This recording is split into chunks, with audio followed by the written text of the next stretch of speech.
Before Shopify, were you wondering, where are my sales at? But now you're selling with Shopify. You're easily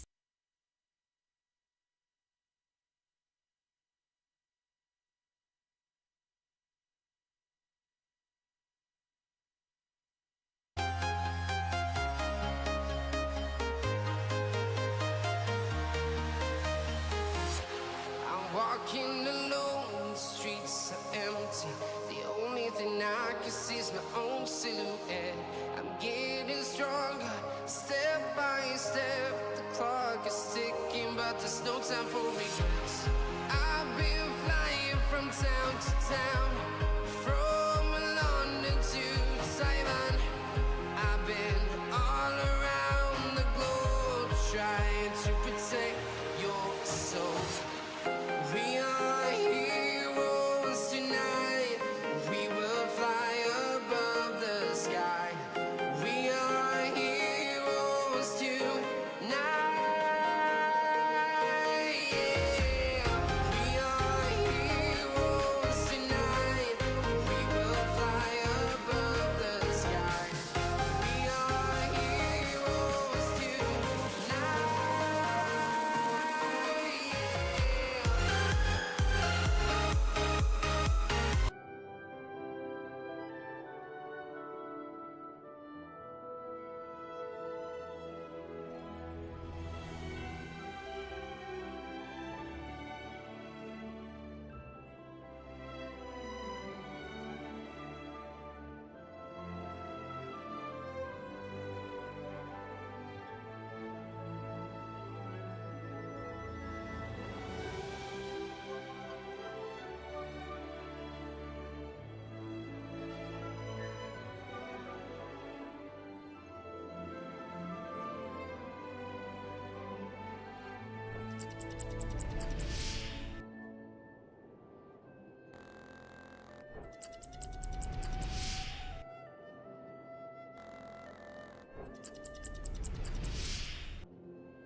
Good afternoon, everyone. Welcome to the stream. We're gonna finish up Sumeru's storyline today. Not sure if we'll be getting into the next storyline, which is Fontaine, but we will see. Okay.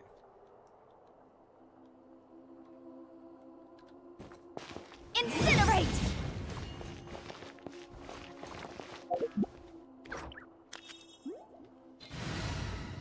Alright, I'm taking you out, and I'm gonna put in Farina.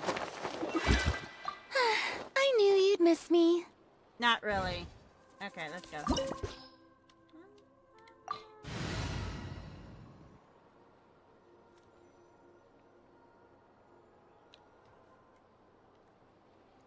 Alright, she's too low level. Let's do Niverlet.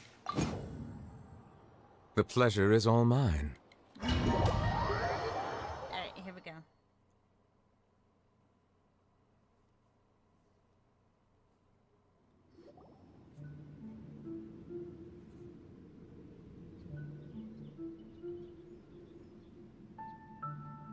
Huh. This sure seems very different from what Paimon imagined. Shouldn't Irminsul be in this realm of consciousness? Yes, that is our destination. But I didn't expect the remaining consciousness of Greater Lord Rukkhadevata to be as polluted as this. Forbidden knowledge? It seems you know about a concept that even I don't completely understand. Could you tell me what you know?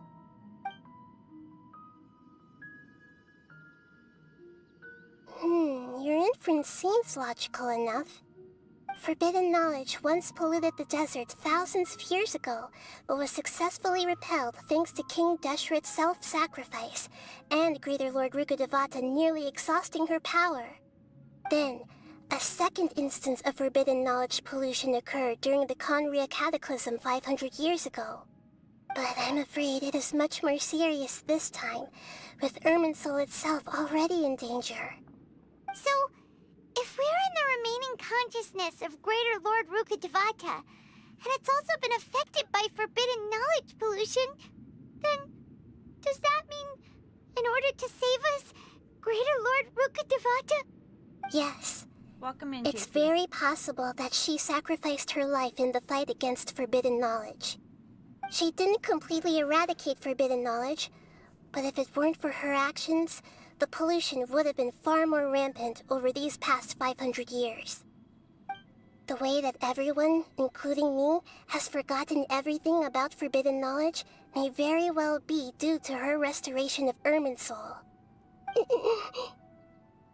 Aw, do you feel sad, Nahida?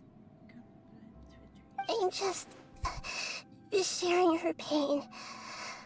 The pollution of her consciousness here is severe. There is madness, chaos, and pain all around us. Did she fight to resist the forbidden knowledge pollution in such terrible conditions, all the way up to her last breath? She even used her last remnant of lucid consciousness to leave a clue for us to follow.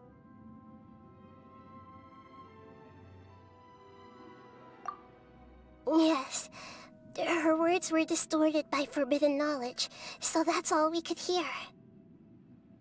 But now, we have a chance to find the answer to this mystery. We can cross the polluted consciousness until we found the right path to meet with her lucid consciousness. And then, we'll let Greater Lord Rukkhadevata tell us the truth in person. Each of us need to be mindful of the Hi, state of our Betsy. own consciousness while we are here. Even with the Gnosis' protection, we must always keep a clear mind. Otherwise, we could go mad at any moment. That's so scary. Don't worry, it should be easy enough for you to keep that mind of yours clear, Paimon. Let's go. Okay. So this is where we left off last night. And I apologize. I knew I said I was going to stream at 11, but I didn't get a lot of sleep last night. So, I took a little power nap. Are we in the air? And why is there a huge boat? That's the boat of consciousness, which symbolizes reason here. Wow. What are these? The monsters seem to have been affected by them.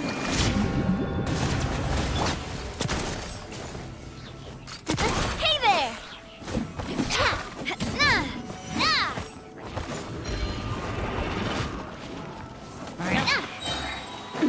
Watch out!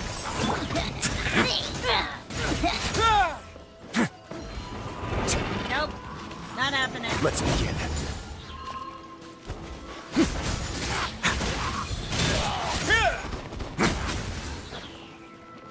Fire!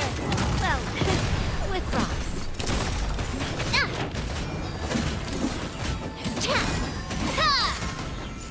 Coming at ya!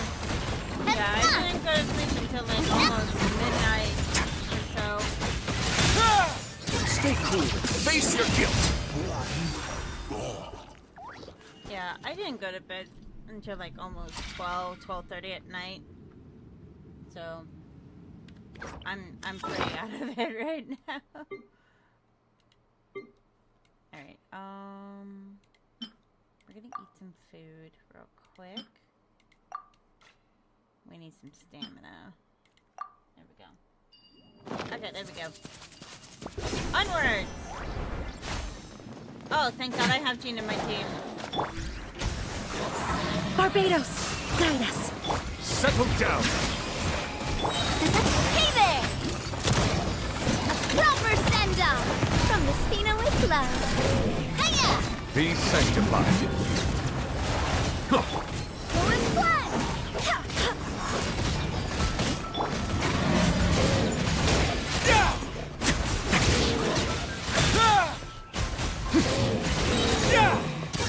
Get a little chilly. Coming at ya! Watch out! I swear by my sword! Look! Four-leaf sigils have appeared in the sky! Hold on, let me change the chat real quick. I have it mainly on Twitch. Let me change it to the multi-stream chat. Multi-stream. Okay, there we go. Hopefully I'll see Twitch's chat up here.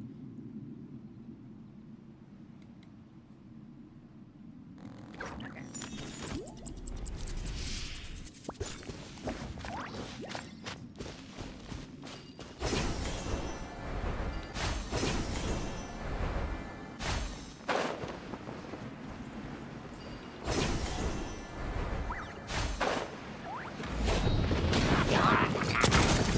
Clover send-off! From the Spina with love.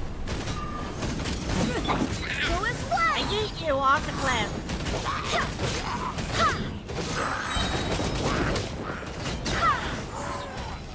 There we go.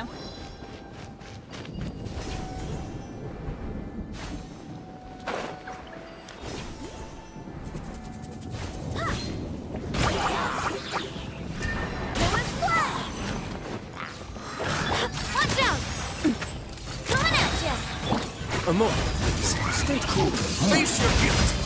Silence.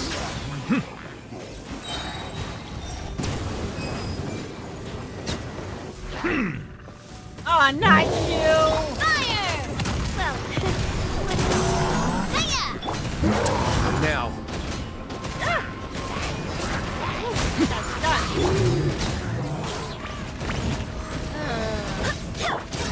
get a little chilly.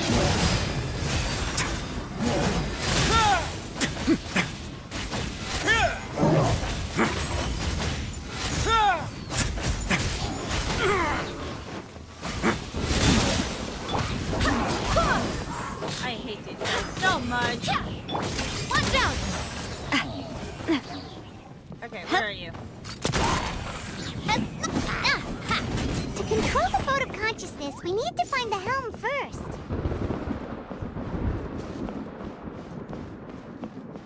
Oh dear. Hold on. Multi-stream chat is not working. Okay.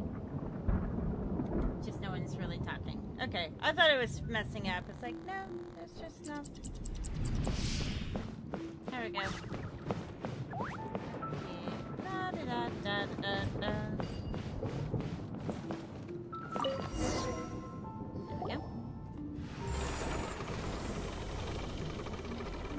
We changed direction. Are we still going the right way, Nahida? Mm-hmm.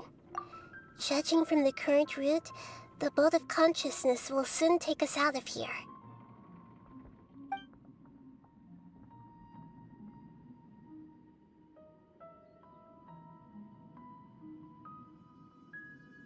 It looks so desert, like absolutely cold and distant.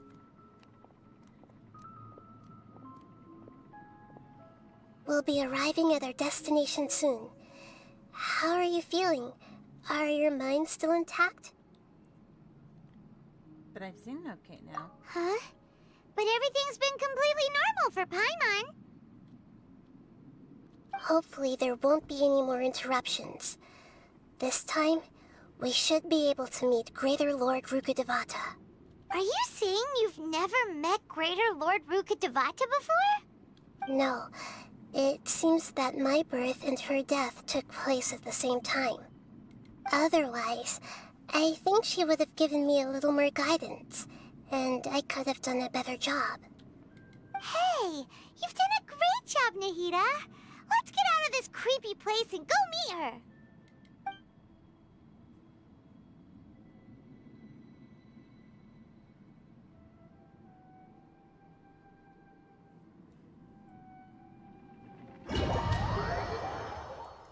see what happens next. So, is this the place you were talking about? The base of Irminsul? So pretty. Look at this beautiful tree. That's a tree of Irminsul. So pretty.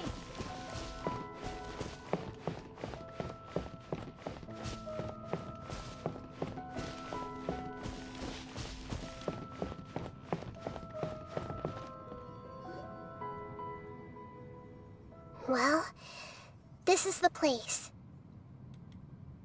Yes. We're here to find Greater Lord Ruka Devata, right? But the one standing over there is...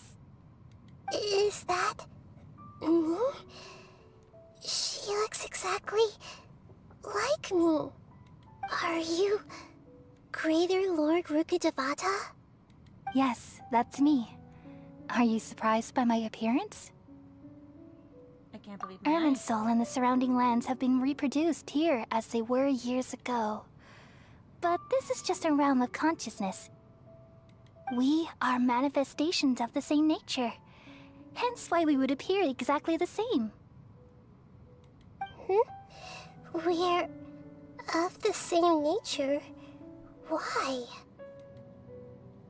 Because you are me, and I am you. You are me in the new samsara. The new samsara? As Greater Lord Rukadevata, I'm the avatar of Irminsul. And you are the purest branch snapped from Irminsul. Imagine it this way. Even if a tree dies, its branches will eventually take root and grow, continuing the tree's life in another form. Thou I am. I am thou. Thou art I. Definitely Persona 5 moment. I'm actually thinking doing a Persona 5 stream. What do you guys think? I still need to play Persona 4. One of the mods named Ghost gave me Persona 4 game. I still need to play it. I'm thinking doing that as a stream. I'm merely the remaining consciousness of Greater Lord Rukadevata. The real me has presumably died a long time ago.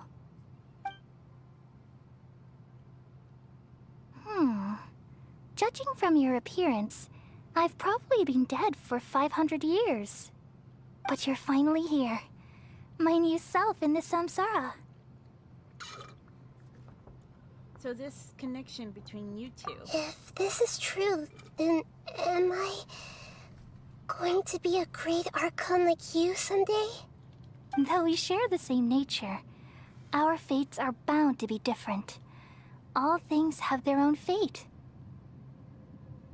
Well, awesome outing. Oh, you're out with the... Oh! Moon Dragon! Welcome in! Never played any of the Persona games myself. I've always wanted her... They are amazing games. I truly enjoy Persona 5, the original, and Royale. 2 different endings to the games, but they're really good.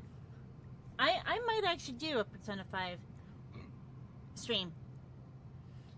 So, basically, Lexi, before Greater Lord Rukadevata passed away, she took a branch from Irminsul and created Nahida. That's why they look the same. When a branch grows into a mature tree, it won't be the same as the original tree. That's why fate is the ultimate knowledge, isn't it? That's a great insight. Yes, very good. It's also precisely why you won't become like me. Really? But perhaps you may become an even greater Archon than I. I already see a determination in you that I didn't possess in my time, and the future that it leads you to will be yours alone, along with the blessings from your past experiences. Don't worry. The growth of wisdom is like that of a plant. You only need to wait quietly for the flower to bloom. I have faith in Nahida too. Come to think of it, the sages never had the faintest inkling of the meaning of wisdom. Thank you. Nothing makes me happier than discovering that the Archon I always admired was in fact myself in another fate. It's so nice to speak with you, Greater Lord Rukkhadevata. I've always wanted to meet you. More like regeneration, incarnation. Yeah, that's another perspective of it. The feeling is mutual. From the moment I snapped the branch off Irminsul and created you, I've also looked forward to talking with you. Okay, Lexi, you want to know the funny thing is, okay, the voice actress who voices Greater Lord Rukkhadevata, right? They also voice Karina in Zenless Zone Zero. The girl with the chainsaw. Could you tell me why you wanted to create me? And what exactly happened when you died? Ah, I see. You're here seeking answers, right?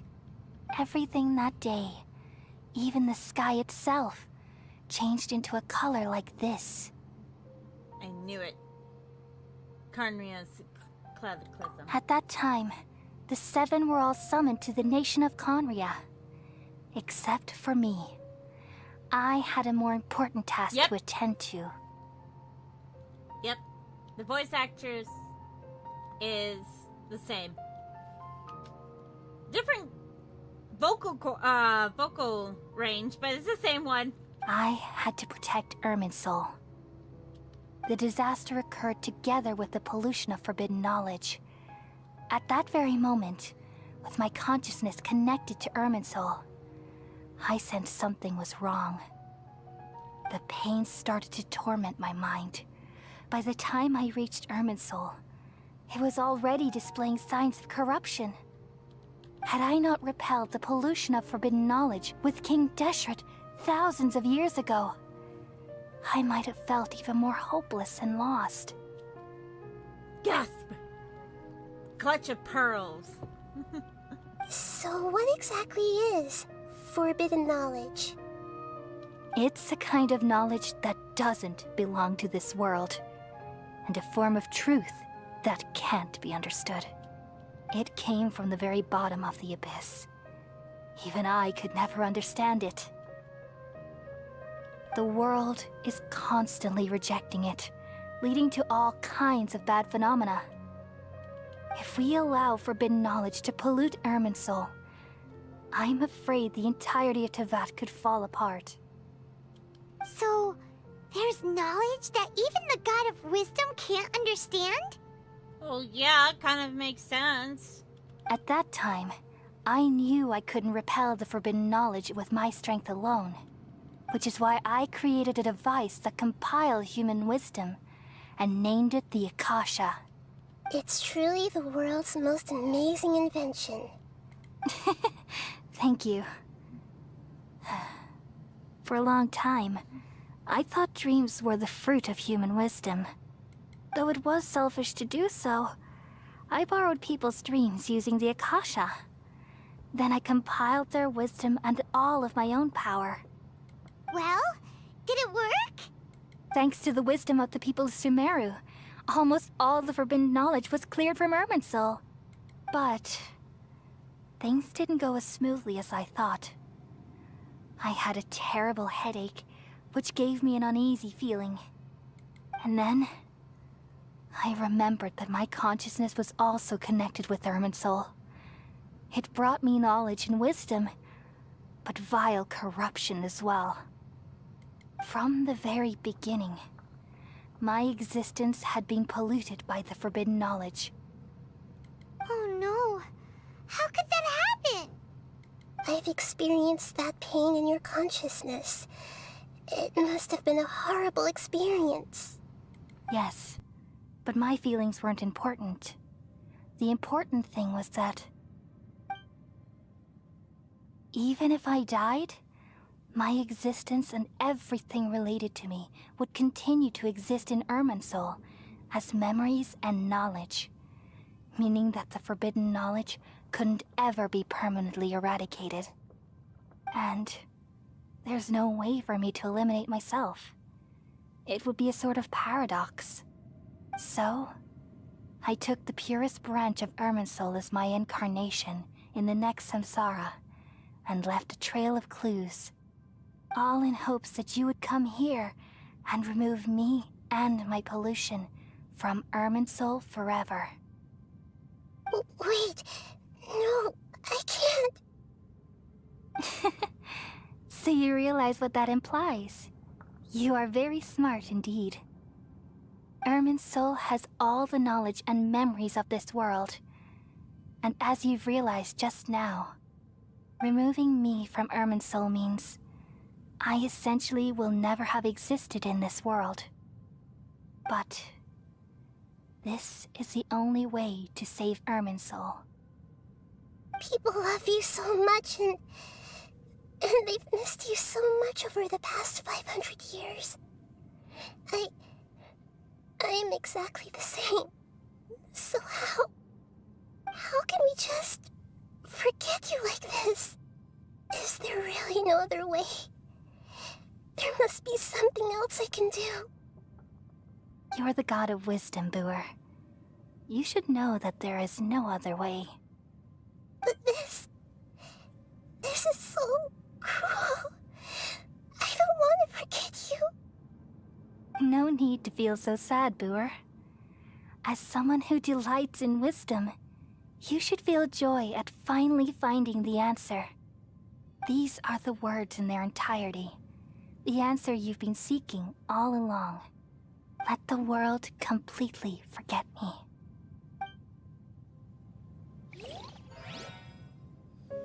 We all nestle under the great tree of wisdom, peering out to perceive the world. From the earth and from the rain, we perceive its wonders, until we become a white bird to perch atop a branch, and finally snap off the most important leaf. Once upon a time, I alone dreamed in this world. In my dreams, everybody would also dream after they fell asleep. Wild and wonderful thoughts would emerge from their minds. Some tumbled to the ground, and others floated to the sky, connecting all things in the world into one dazzling net. Among a plethora of worlds were numerous smaller worlds, all of fate, finding within the tapestry their brilliant glow. I gradually understood that these indescribable and constantly changing things are the most profound things in the world. Only they can completely repel the madness. Only dreams can awaken consciousness from the deepest darkness.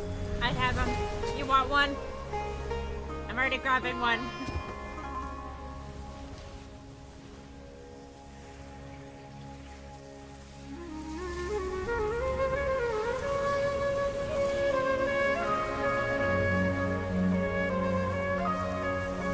I'm the one who posed this question, yet also the one who sought a solution. Saving the world with the dreams of the people used to be my answer. And now, you've also found your own answer, and I shall return all the dreams to the people.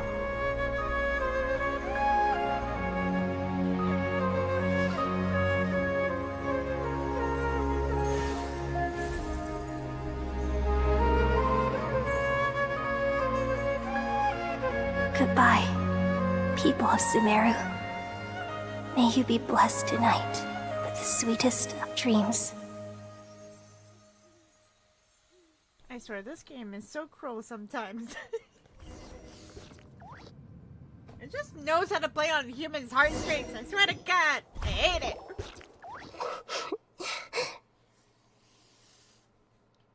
Are you alright? I'm alright.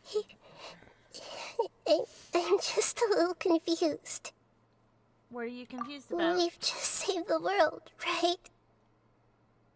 So why am I crying? She already forgotten. She already forgotten Greater Lord Rukadevata. I don't know where this feeling inside of me is coming from, but I feel very sad. Do you still remember what happened just now? Just now, we used the power of two gnosis to successfully connect with the Ermin soul consciousness from 500 years ago. Okay. Then, we removed the remaining pollution from Merman soul. She's forgotten. Yeah, what's wrong? Weren't you there just now? Even Paimon totally fucking forgot. Paimon doesn't even remember either. Has everyone really forgotten Greater Lord Rukadevada?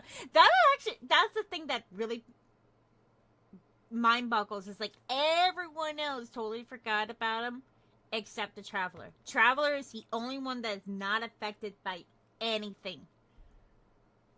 Oh god. Should I tell them the truth? Uh-oh. I don't like where this is going. What's that sound? I feel super sleepy.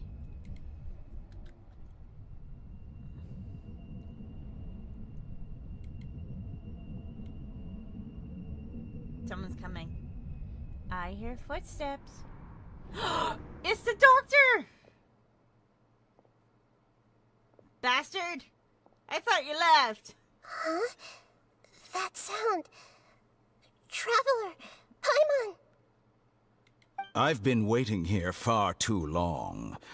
But finally I have the chance to be alone with you. All the precious time I wasted has finally paid off. The doctor! What have you done? Just a type of sound wave that can quickly put defenseless people into a dream. As I expected, it doesn't have any effect on gods. This is the only thing of interest I found among the sage's research. I thought I'd take it for a little spin. Don't worry. I know you would never forgive me if I actually killed them. Oh yeah, duh. No one will ever fucking forgive you if you killed anyone. I'm here to negotiate with you. Naturally, I won't do anything dangerous that could potentially damage our relationship. Relationship? What kind of relationship do you think that you and Nikita have? Negotiate with me? I heard you had already left Sumeru. Why are you here again now?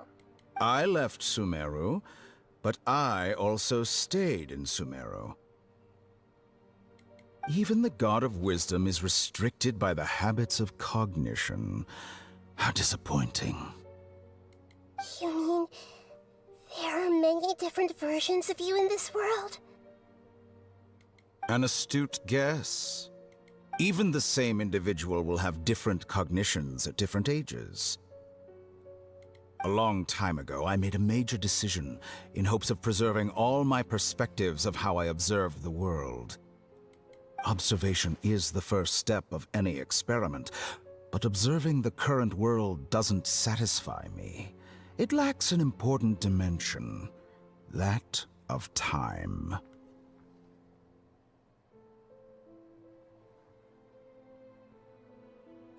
Yeah, basically it's like he just pulled an Eisen. Or maybe he made like, kind of like what the Belladere is, like a puppet? Or, oh god, what are they called in Full Metal Alchemist? What Envy and Luster. I forgot what they're called. But maybe one of those? So I saved segments of all my ages and made them into independent individuals. That's all there is to it. Indulge me. How does the God of Wisdom find my method of seeking knowledge? Creepy as fuck. It's an insult to the very concept of life. Life inherently has many rules and restrictions, each with its own significance and reason to exist. They can't be broken on a whim. Thank you, Moon. Homunculi. Thank you. That's the word I was looking for. No, you probably did spell it right, but Yeah. That's what it sounds like. Either that or a puppet. Like... Good. Amazing, even. Indeed, it's difficult for humans to make peace with themselves, not to mention oneself from a different period. Since you're in the academia, why wait until now to show up? You could very well have stopped us and helped that fake god. Simple. Let me ask you this. Would any staff member ever help the subject in the middle of an experiment? It was my experiment. So why should I interfere with the results? The academia saw the plan to create a god as their ultimate goal, yet you only saw it as an ordinary experiment. Because he's a doctor. I would love to make that as an actual earring. Because it's like, I want to make so many more cosplay jewelry, but it's so hard to do. You really are crazy. If the experiment succeeded, you would have had a new god on your hands. How would you have faced your own god then? Would you still take the same stance? Would you still hold the same view of yourself? I'm first and foremost a scholar.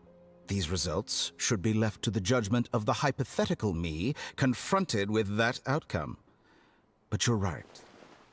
And that's exactly why I'm disappointed with the conclusion of this experiment. As an individual, you don't have any sense of belonging. You seem to have even fewer convictions than a typical scholar. Right? Paimon needs to stay asleep for a good while. Oh no, I certainly have my own convictions. They just don't fit your standards, that's all. All right, that's enough conversation for today. The experiment is over, and it's time to tidy up the equipment and reclaim any useful materials. And what would that be? For example, the Gnosis. Of course.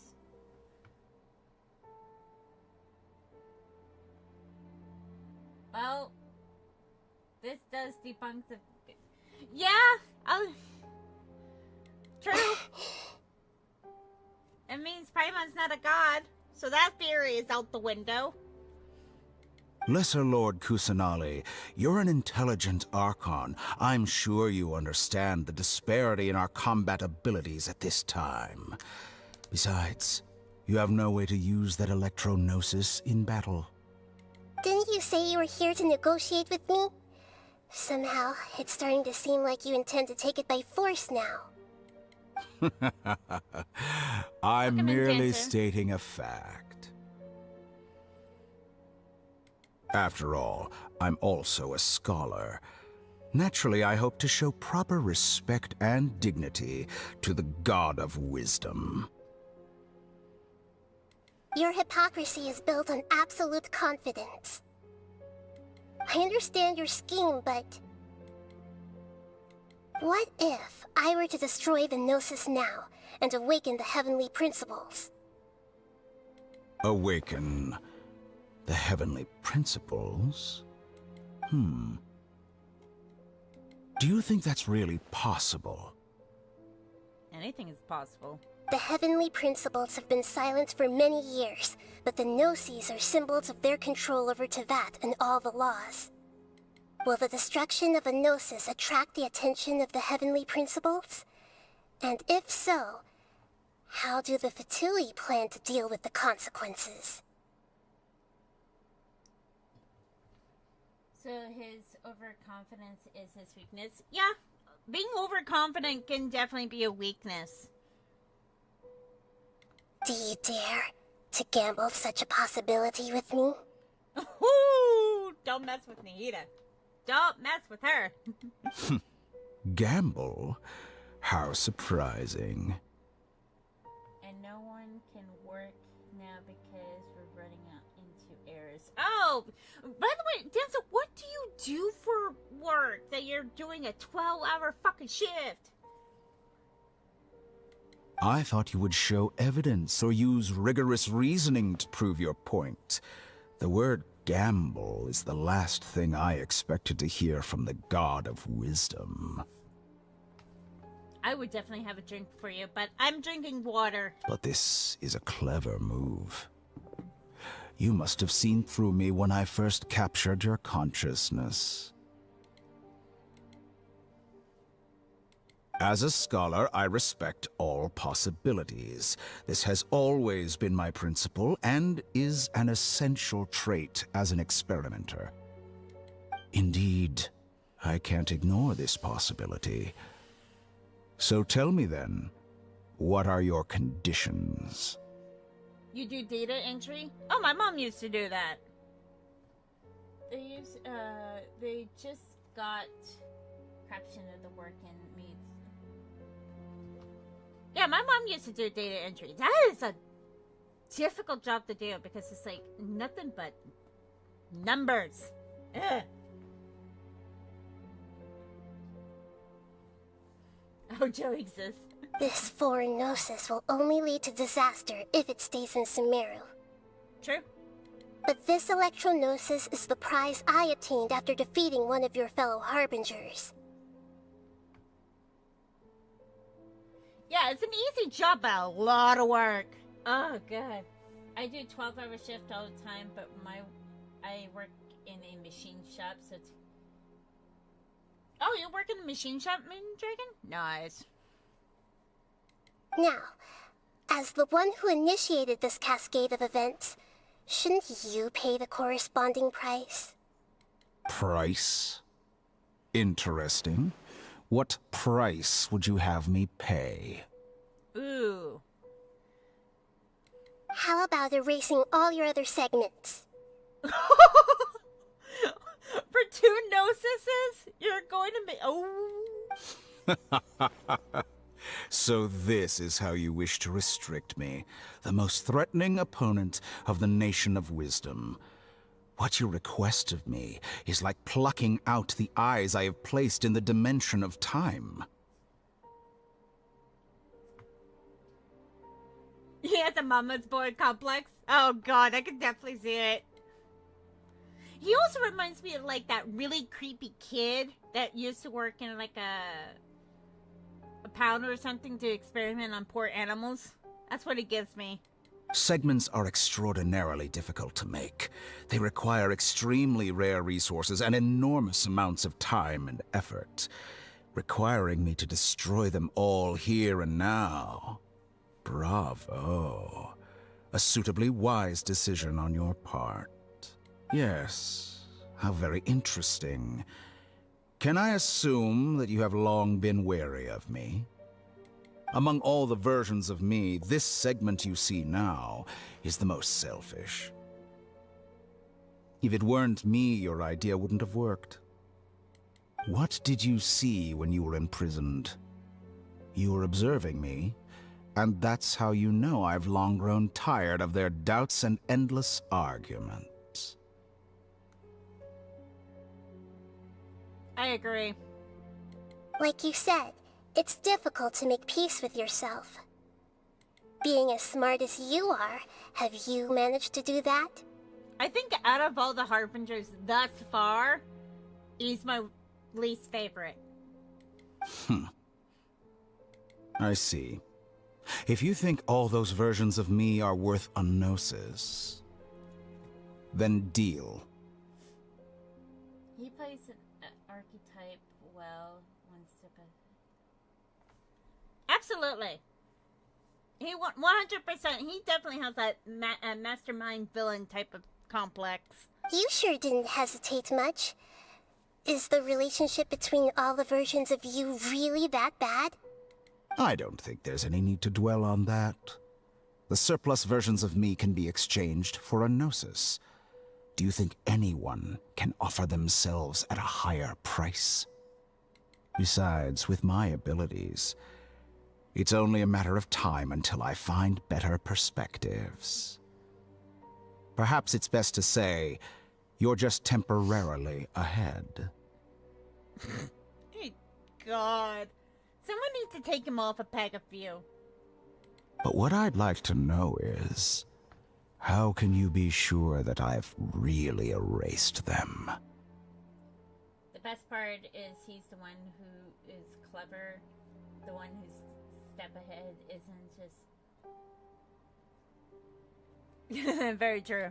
I can see your remaining honesty.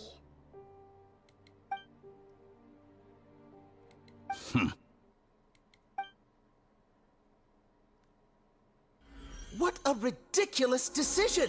You can't be serious! How could I have been so short-sighted? You think this is the end? Wait, I'll have Please wait. wait. You'll make this moment count. You will regret this. Well, have you confirmed that it's complete? Here, take it. The future of Sumeru City will be in my hands alone. I will shut down the Akasha and let curiosity and the thirst for knowledge drive the realm of academics once again. There won't be any further gaps for you to exploit. It truly pains me that my academic achievements have never been appreciated in my homeland. Of course, I have no interest in being rejected by this city for a third time. You know what's crazy? I really want to know the doctor's real name. Not the name that the Saritsa gave him, but his actual real name. I would love to know that. Another chess piece. And where is your dendronosis? Don't be greedy, Harbinger of Snezhnaya. No, this is a different transaction. If you intend to turn off the Akasha anyway, then there's no further use for the Gnosis of Sumeru, is there? Besides, isn't it the Archon's duty to deliver what's desired of the Seeker? Oh, judging from your expression, you don't seem to find the idea very agreeable. Then let's think of it this way. Since you're the god of wisdom, how about I exchange some knowledge with you? People exchanging knowledge with the God of Wisdom is the stuff of legends. Yet here you wish to exchange knowledge for the God of Wisdom's property. Arrogant as that is, it has piqued my interest. Don't fall for it. Don't fall for it, Nihida. Don't. Let me ask you, have you in all your mighty knowledge ever heard the rumor that the skies of Tevat are fake? Huh? That's the secret hidden by Irminsul concerning the truth of this world. Once I finish telling you about this, it will be time for me to say goodbye. With negotiations, we've all gotten what we wanted. I'm very glad I got to meet you like this. Your arrogance may know no bounds, and convictions may mean nothing to you. But I'll still listen to what you have to say.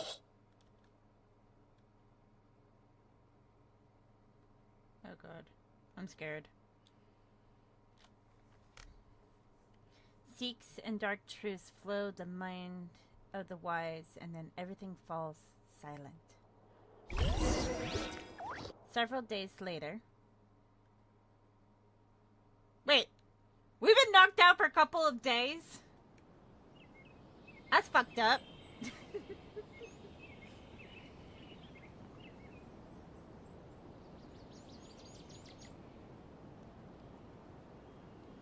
"20 days later." It's not me, guys. It's the game. The game's taking its sweet ass time. There we go. Together! Okay. Wake her up.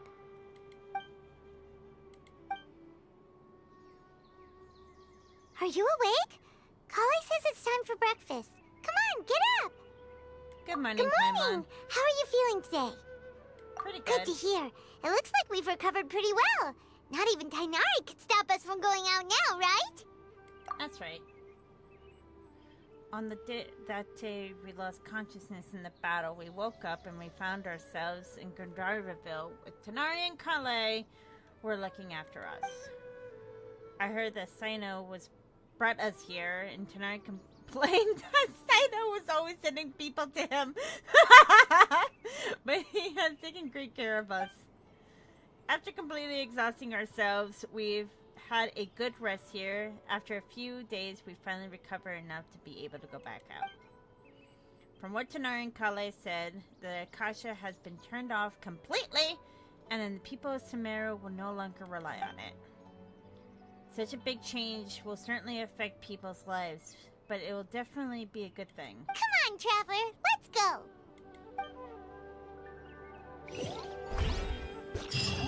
No, Paimon, stay asleep! Quickly, someone get a baseball bat.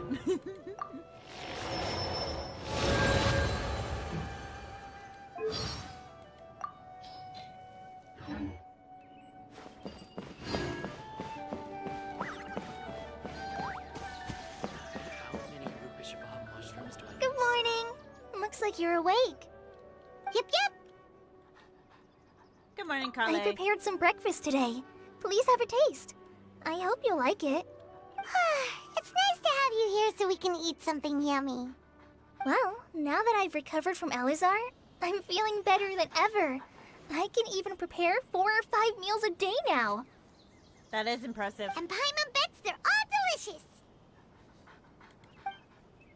You enjoyed a yummy breakfast with Kale.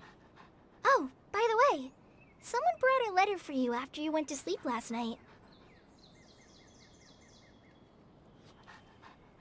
Paimon hasn't already read it? Nope. Paimon wanted to read the letter with you after you woke up, so Paimon didn't open it. All right, let's read it now. Oh, it's from Nilu. Ahem. We're going to hold a feast at the Grand Bazaar and celebrate Cyano's reinstatement as the General Mahamatra. As heroes of Sumeru, please be sure to attend. I'll wait for you. The date of the banquet is written on the back. It's in 2 days. Oh, I've also heard that you've become heroes here as well. That's amazing. No, it's really not that amazing. Everyone's aware of your abilities. There's no need to be modest. Anyway, let's go to the Grand Bazaar to have a look. Oh, before you leave, be sure to inform Master Tainari. Alright. Let's go get checked out by the doctor. Dr. Tanari! We're here for our checkup. Tanari!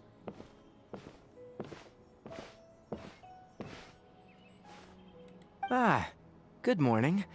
How do you feel today? We feel much better. How about you? How's your wound, Tanari? I'm recovering well, thanks for asking. But from the looks of it, you seem to be already busy with work again. It is so funny hearing Tanari's voice because I've actually met the voice actor and his voice is much deeper. It's fine. I'm not that busy, really. The Elazar patients have recovered, as well as Hypatia. For now, I only need to tend to my Forest Watcher duties. It seems once Irminsul started getting better, everything else started to recover too. Yes, but there are still some residual effects. Yes, I have met Zach. His voice, in person, Zach's voice is much deeper. Kind of like almost, not as deep as Ray's, but pretty close. So it's weird hearing his voice in this high pitch. The withering is one example. Though it won't spread anymore, the existing zones won't just disappear. We forest rangers will still need to do the work. I appreciate that's a lot to ask. By the way, we have some good news. Cyno got his position back. Zach Gordon. You probably know him as the main actor from the Diaries of a Wimpy Kid. This news is hardly new. He had already mentioned it to me before. Huh? You mean he was already here? Why didn't he come to say hi to us? He visited once, but he was afraid of disturbing you while you were resting. He just asked me a few questions and left. I still feel so sorry for Zach. Poor Zach could not talk for like, I think 6 months. 6 to 7 months because he damaged his vocal cords pretty badly. And you probably already know all about the celebration feast. Celebration feast? No, I haven't heard anything about that. Huh? But didn't Nilu say in our letter that they would celebrate Sino? He didn't tell you? Perhaps. Or, alternatively, he doesn't know about it either. I think Alejandro said that Zach based his performance off of the Korean Tonari. Yeah. Yeah, Zach explained in a... He tried to match the Korean voice actor's tone. Come to think of it, Sino doesn't seem like the type who'd enjoy a celebration feast. I guess Nilo's the only planning on telling him once the festival's underway. You and Kale are both Sino's close friends. Why don't you come to the feast with us? Kale has taken over some of my tasks these days. I don't think she'll have time for it, not to mention me. You see, some VIPs have come to the forest recently. Huh? VIPs? Very important Paimons? Not everyone is about you, Paimon! Well, technically speaking, they are former VIPs. The sages involved in recent incidents have begun their training in the Avidia Forest, and the people they had previously imprisoned have all been released. Huh? Is your master all right? Yes, he's a little weak, but he isn't injured and his condition is stable. Lesser Lord Kusanali, in her boundless mercy, has decided to spare Azar and the other wrongdoers. Supposedly, they were ashamed of their shallow ideologies, and have decided to dedicate the rest of their lives to cultivating wisdom in the Avidia Forest. I should have... You know what? Nihida's too kind to these people. I would have broken their kneecaps. I would have broken their kneecaps so badly. When they learned that Lesser Lord Kusanali had defeated the Balladeer and saved Irminsul, they were shocked at first, but also became happy, feeling that the sacred light guiding them on the path of discovering wisdom had begun to shine once again. As a result, work has increased for the Forest Rangers. That sounds really exhausting. There is nothing we can do, really. But that's another topic. Back to the matter at hand. Are you two planning to head out? Ah, right! We're here to request permission to head out. Would that be okay? You've recovered well. You may go. But be careful. Yay! Will do! Alright, we got the doctor's approval. Off to the Grand Bazaar. Let's go.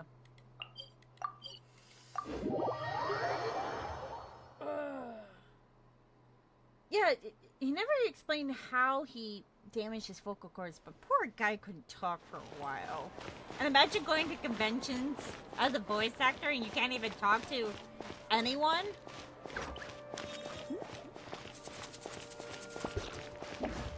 God. I'm happy he's feeling a lot better and getting back into singing.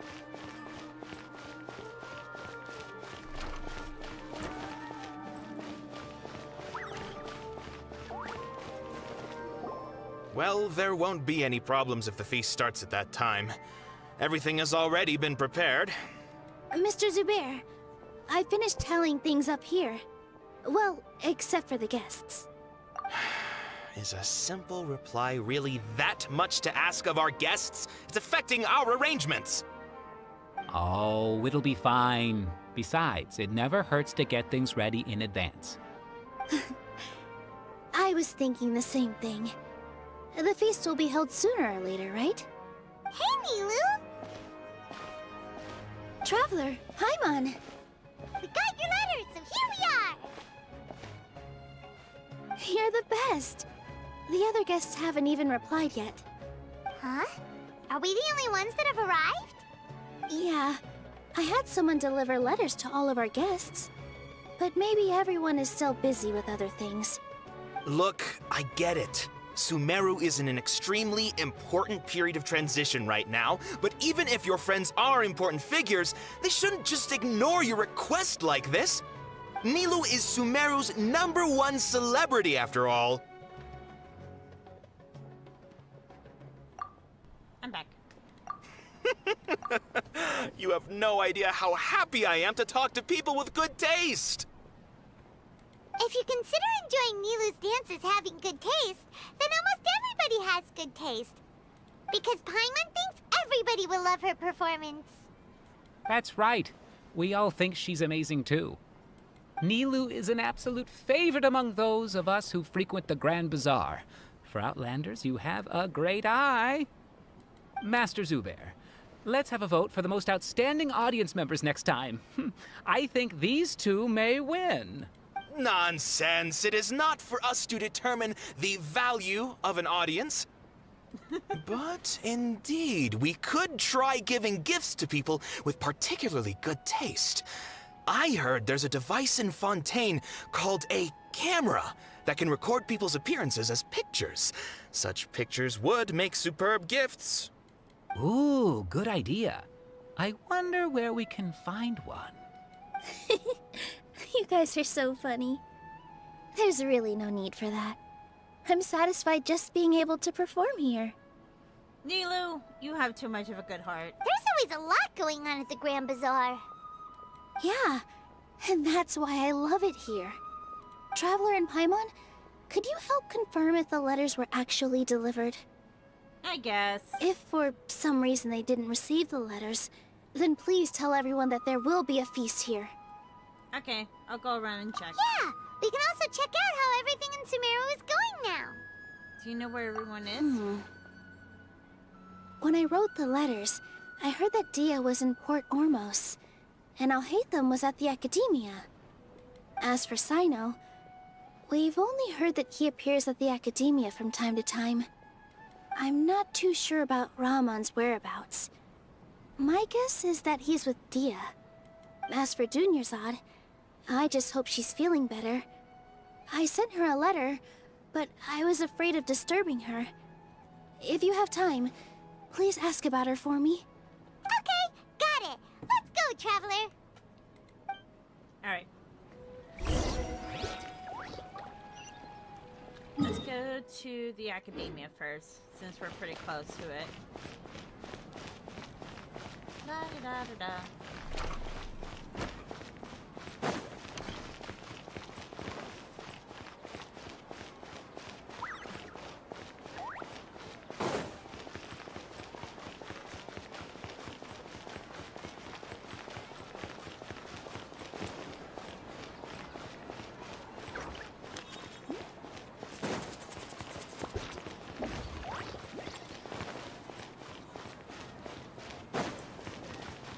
Somebody stairs!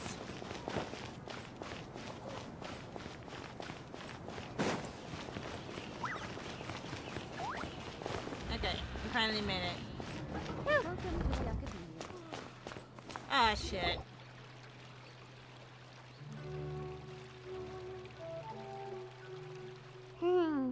We haven't seen Alhaitham anywhere. Let's ask that person over there. Do we have to? I guess we have to. Hey there, have you seen Alhaitham around? Yes, it seems Scribe Alhaitham has gone to the House of Dana. You should be able to find him there. But you're already the second group of people I've seen looking for him today. He must be quite the busy man. Oh? Who else was looking for him? Mr. Cavey was just here asking about him. You wouldn't believe how terrible their relationship is. And now you two are here. Don't tell me everyone's here looking for gossip about the sages. No, not at all. No way. We're strictly here on business. Ah, I see. Sorry, I thought maybe everyone's as interested in rumors about the sages as I am.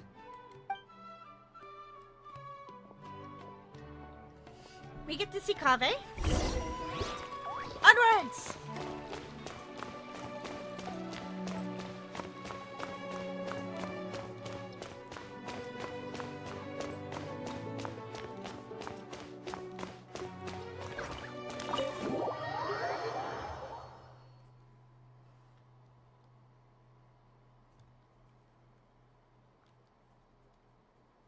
Come on. You're taking too long loading screen. Thank you.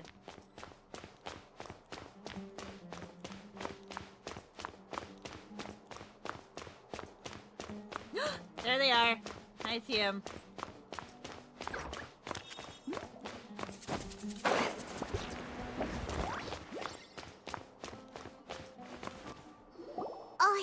be around here somewhere, right? Oh, he's over there! But it looks like he might not have time for us. He's already talking to someone else. Just put down that worthless book and tell me what happened in the academia. This is not just some worthless book. Do you have any idea how difficult it is to find a physical book like this in Sumeru?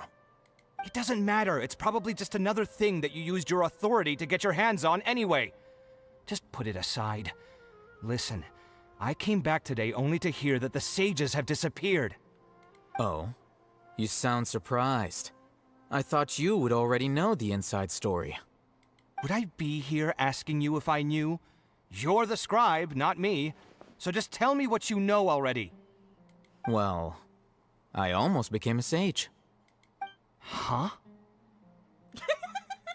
Oh, don't sound too surprised now. You're the renowned Kaveh, light of the Ksharawar. Besides, as a master builder and craftsman, chances are you'll be appointed as a sage too. It's his boyfriend mate. It's like enemies to lovers type of conflict going on here. Why do I feel like you don't really mean it? Because Alhaitham doesn't really mean it. Huh. What makes you say that? Why would you question my heartfelt sincerity? Maybe it's because you've never said anything good about me before. Yeah, well, I share a similar sentiment, and anyone who knows you as well as I do would surely do the same. Oh, you... See? This is why I hate discussing anything with you. Your ridiculous and arrogant attitude always gets in the way. Oh, just kiss and make up, you two, for God's sakes. It seems that you really can't stand my personality. Ha! What was your first clue? Well, then you might as well move out of my house. Are you threatening me? Stooping to a new low, I see. Ugh, and don't change the subject. You, a sage? What a joke. The academia might as well just close tomorrow. Are they having a fight? Let's see how this plays out. We're not in a rush anyway. Forget what's going on with the academia. Haven't you been busy with your construction project? Tell me, when are you going to build yourself a mansion? Don't get me started. I get angry just thinking about it. So, what great building did our master architect work on this time? Like I need to tell you. Keep your nose out of my business. No, I think we deserve to know. Where were you when Sumeru needed you most? I was in the desert for a large project, but considering Haravatat's utter ignorance of architectural and aesthetic matters, you probably wouldn't understand. Which is truly unfortunate. I can only pity the man who doesn't understand the first thing about beauty and romance. Unlike a true... Hold on, wait a second. What do you mean by when Sumeru needed me most? Well, while you were out fiddling around in the desert, many people came together to save Sumeru from a crisis. Ha! And you think I'd believe that? Look, all you really need to know is that Azar and all his accomplices have all been overthrown. Huh? What nonsense are you talking about? It's no skin off my nose if you don't believe me. It's not like my Darshan was the one trying to apply for funding from the Grand Sage. Yours, though, on the other hand... You know what? I'll ask around. I'm sure someone knows what's going on here. You're dead if I find out you're lying to me. Oh god, the relationship between these two, I swear to God.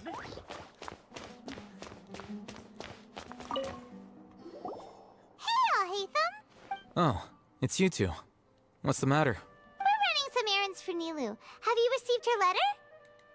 Letter? Nilou said she sent out a letter inviting everyone to a celebration feast in 2 days at the Grand Bazaar. We'll also be celebrating Zaino's reinstatement as General Mahamatra. Chibi, welcome to the stream. Thank you for the alert. If she addressed the letter to all Hatham of the Academia, then the letter should have gone to my office. I've been busy these days, so I haven't had time to check for any new mail at my office. I only now have some free time to attend to personal matters. Have you always been so busy with your work? Of course not. I'm only busy these days because several sages have been dismissed recently and the whole Academia was practically turned upside down. Kainari told us they all went to train in the Avidia Forest. Apparently they will spend the rest of their lives there. That is already the best possible ending for the likes of them.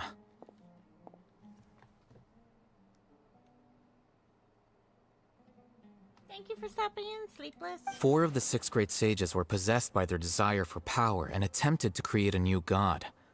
In order to pull it off, they even imprisoned the other 2 rational sages. To imagine such things could take place in the Academia. Thank you, Duchess. I don't know where to begin.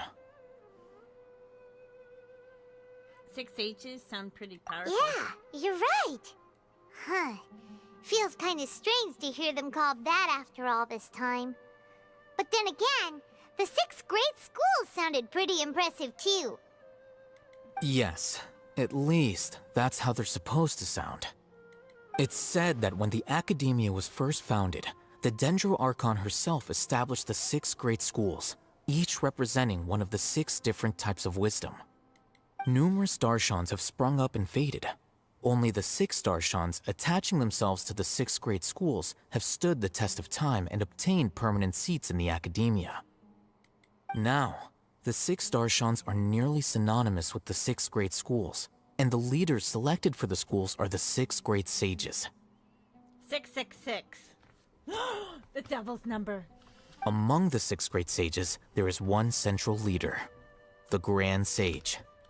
Unfortunately, only the sages from Vahumana and Amorta remain now. They were imprisoned for opposing Azar, and were only rescued after Azar's downfall. So who's managing things in the other 4 schools now? Do they need to find someone new? Yes. Normally, new sages are selected based on a strict set of criteria. Oh, didn't you just say something about becoming a sage? If they pick you, then we'd have a huge connection in Sumeru. Paimon has a point. Yes, about that. You didn't let me finish my sentence. The person in charge of personnel affairs nominated me to be the Grand Sage in place of Azar and help Lesser Lord Kusanali manage the Academia. But I refused. Of course you did. Huh? But why? Ugh, can't you be a little more ambitious? I'm not even interested in being one of the 6 great sages. Like I said before, I don't like being a leader. Oh, all right. So are you busy these days trying to find others to take the job? That's not my job either. I'm only responsible for handling important affairs within the Academia before the new sages take office. So you're still a leader now, even it's just temporary. And the first thing I'll do is reject Kasharawar's application for funding. By the way, who was that other person just now? Is he your friend? Do we look like friends? No. You look like lovers. Paimon doesn't know. That's why Paimon's asking. His name is Kaveh, my roommate. You could say he's the representative for Ksharawar scholars. He didn't seem to believe it. Which is exactly why he always has so many problems. So everything that's happened recently must be a huge change for the people of Sumeru. Thanks for your hard work these days. Such is the work of the Academia Scribe. I have things I have to get done. Can't be chatting, but I will play the stream in the background. That's fair. Have me on your big flat screen's TV, and I can just yell at you from the TV. Well, anyway, no matter how busy you are, since you are our planner, remember to attend the celebration feast in 2 days. Alright, I'll see you there. Alright. Off to Port Ormos.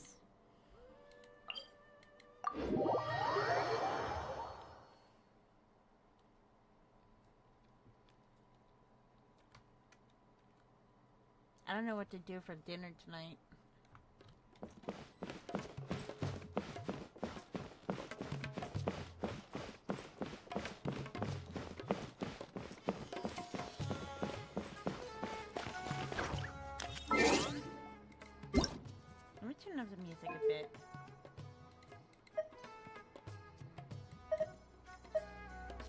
we go.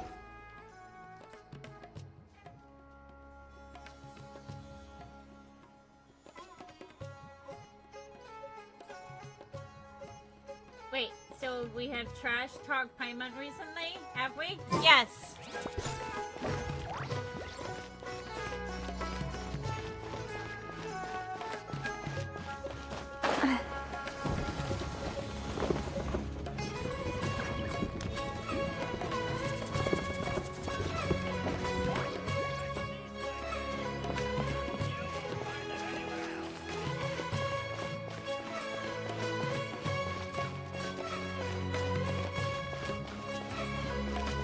Yes, we have.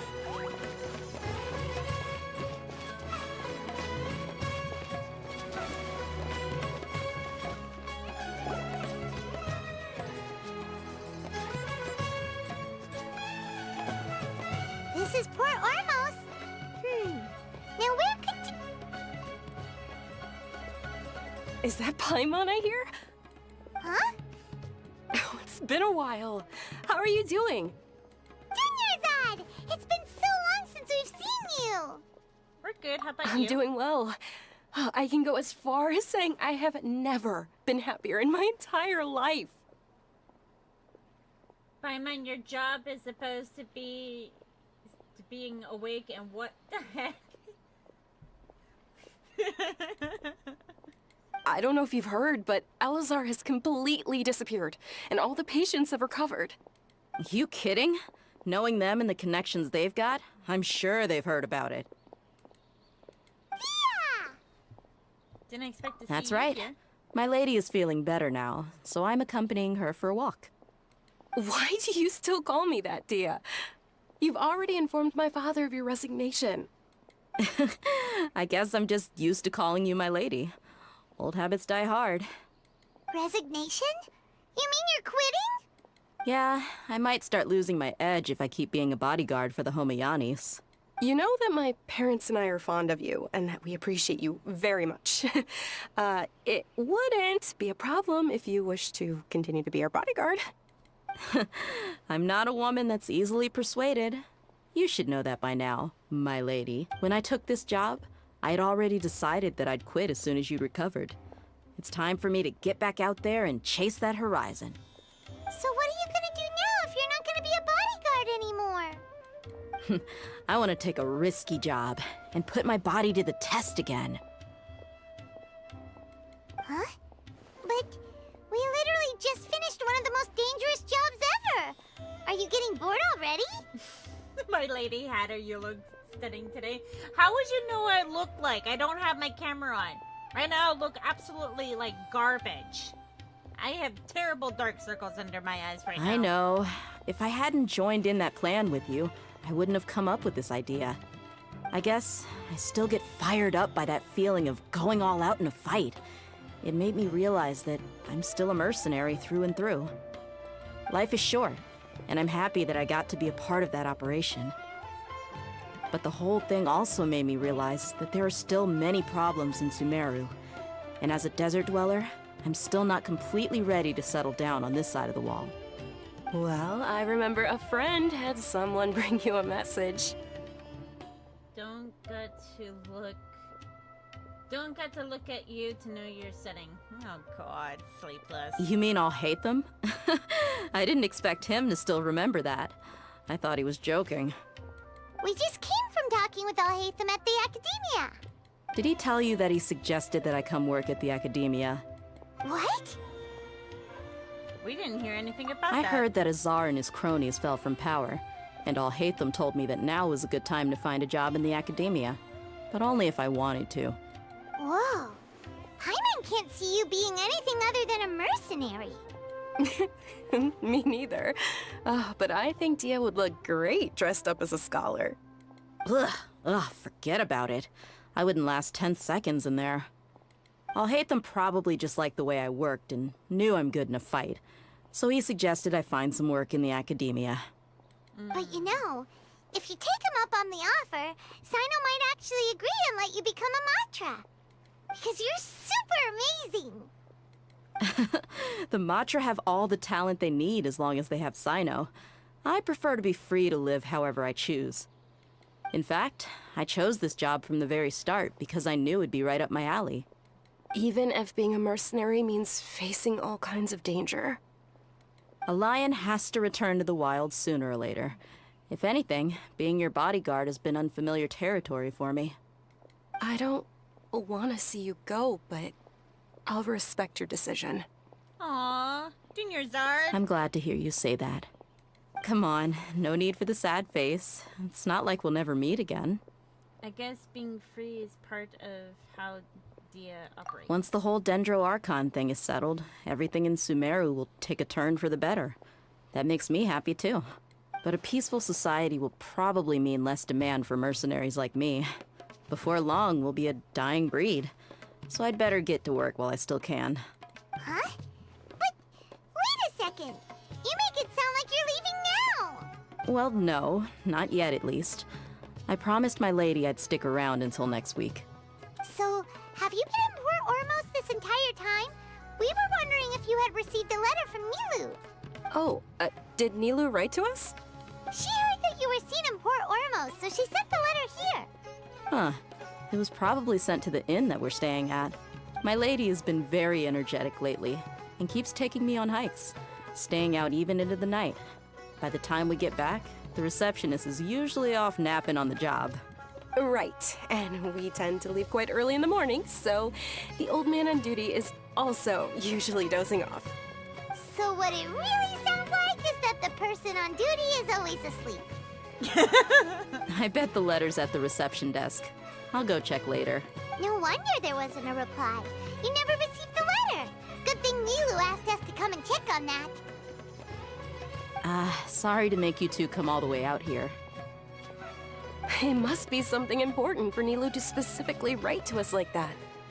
Yes, she said they were preparing a victory feast in the Grand Bazaar, and will also be celebrating Sino's reinstatement as General Mahamatra.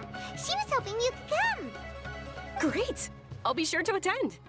Count me in too. But is there some sort of dress code or anything for the feast? Can I just show up looking like this? Since it's being organized by Nilu, I don't think she'll be too picky about that. If anything, I think she wants to see us as our most natural selves. All right, then this is how I'll show up. The feast will be held in 2 days, so don't forget. Sure. Thank you so much for letting us know. We'll see you there. Oh, by the way, do you happen to know where Sino and Raman are? The General Mahamatra always comes and goes without a trace. Normally no one knows his whereabouts. True. Oh. But last time we met, he mentioned that he had something to do in Aru Village. You can try your luck there. As for Raman, your guess is as good as mine. I only remember he said that he had something to discuss with Sino. You can ask Sino when you meet him. Thanks, dear. Don't mention it. You'd better get going. All right, on to our next stop. All right, off to Sino. All right, where is Sino? Okay, let's go. We gotta go find Sab. We gotta go find Alejandro. Alejandro, ¿dónde está?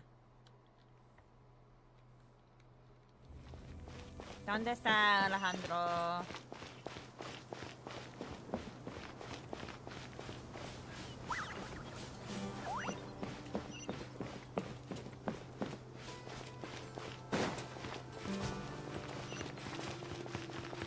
Okay, there's Candace. Hi, Candace.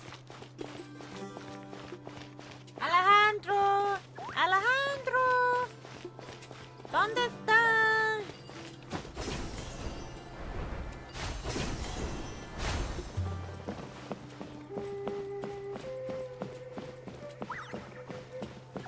Ah, ahí está Alejandro.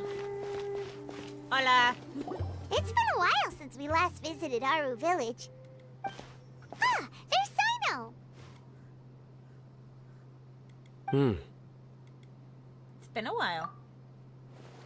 What brings you here? We recovered well, and Tanari agreed to let us leave, so now we're out and about again. It seems Gandharvaville's medical treatment is still as good as ever.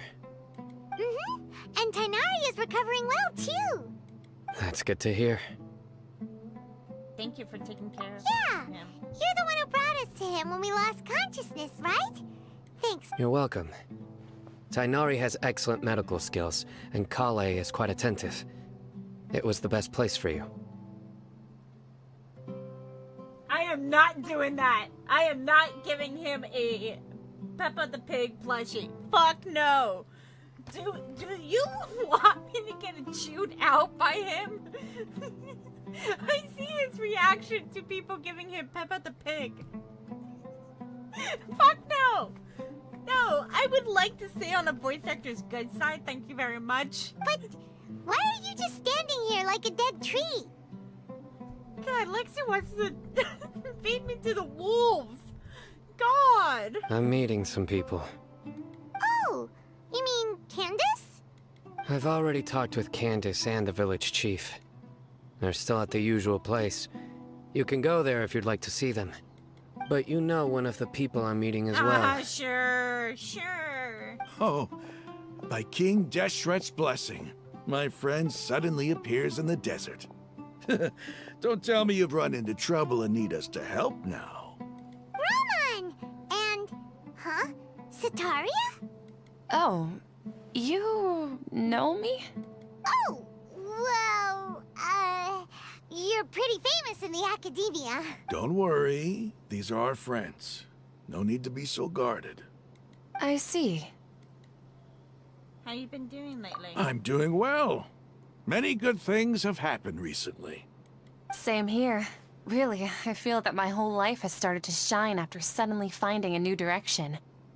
Oh, tell us everything. Yeah, you go ahead. Alright, well, I suppose I should start by saying I've decided to leave the academia. What? You're not going to be a scholar anymore? It's not that I've given up on being a scholar. Instead, you could say I've found a new identity. I will no longer pursue research like a typical scholar, but I have not completely given up on my relationship to knowledge either. I can see what you're saying now. What do you mean? I plan to leave the academia and return to teach here in the desert. Wow, so you want to become a teacher? Sataria will return to support education here and teach people from the desert. She can't teach everyone on her own, but there are many of us Eremites all over Sumeru. She came to discuss a collaboration with me and hoped that I could bring her ideas to the Eremites. Yes, it's my hope that the Eremites can help me select a group of smart people with the best aptitude for teaching. I'll teach them, and after they've finished learning from me, they can go educate more people. That is the true meaning of education and the spreading of knowledge. The people of King Deshret suffer from sandstorms, exile, and ignorance. Miss Sataria is more than welcome to come teach here. Her arrival is like a star shining in the desert night. And there's the star right there. Look at it. It's shining so brightly. The stars have always guided caravans, thieves, soldiers, and travelers who get lost in the night. They lead those in the dark out of trouble and back to safety. Oh, please. Where's all of this coming from? I'm starting to feel a little embarrassed. You deserve these compliments. Mercenaries are accustomed to danger and don't fear death, which is why we recognize extraordinary actions that common people would easily overlook. Sataria's idea will bring much good to many people. At first, I feared it was destined to fail. Everyone knows that the academia doesn't allow scholars to teach in the desert without permission. As you know, all knowledge is under their surveillance and control, and very few desert dwellers are as lucky as me. But what I heard at that time has been haunting my heart, as if there were lightning bolts constantly bombarding my soul.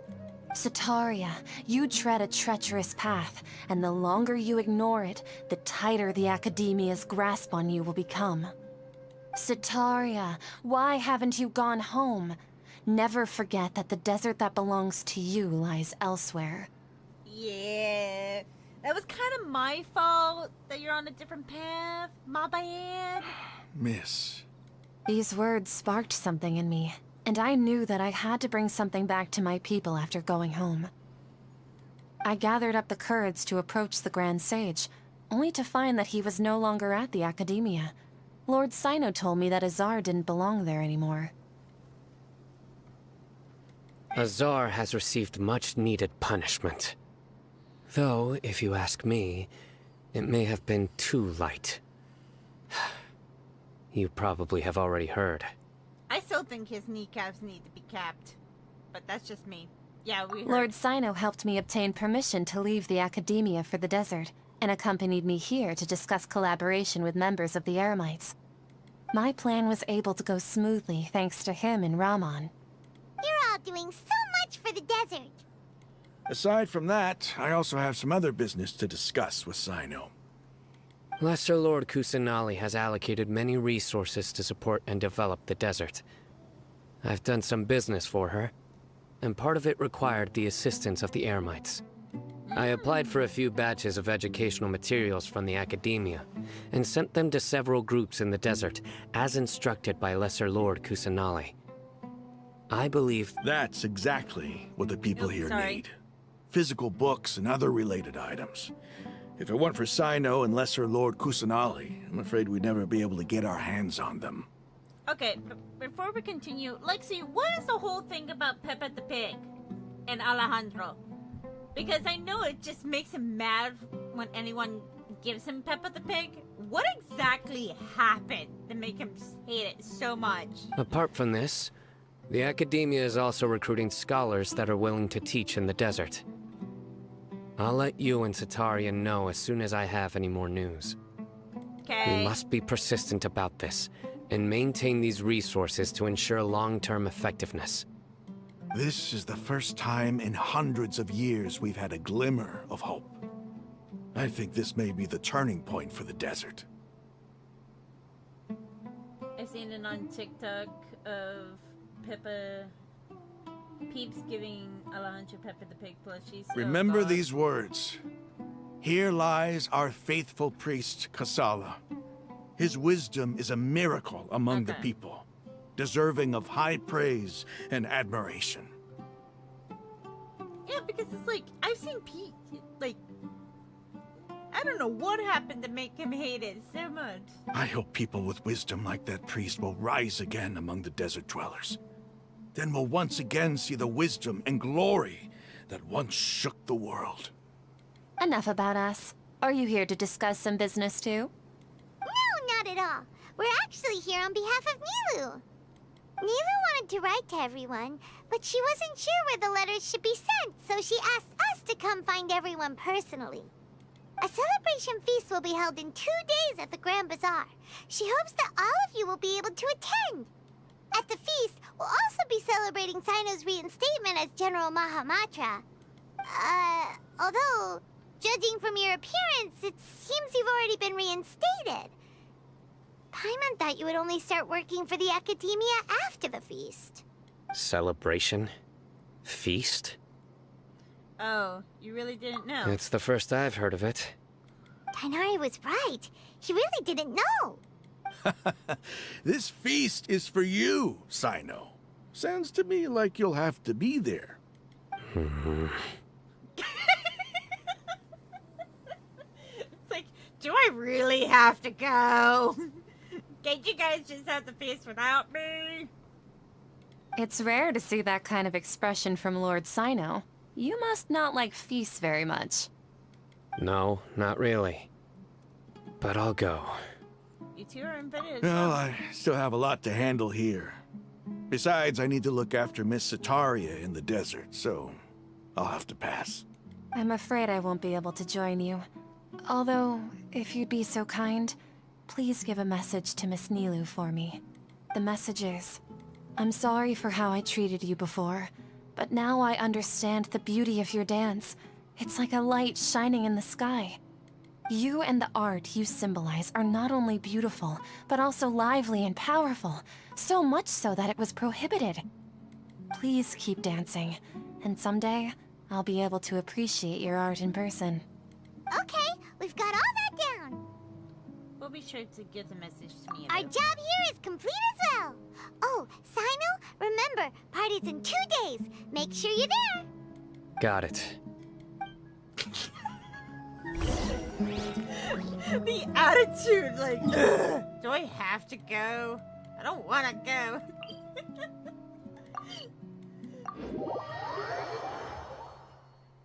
So antisocial, man.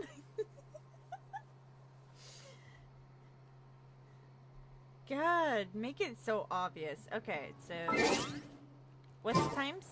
1900 in 2 days. Okay.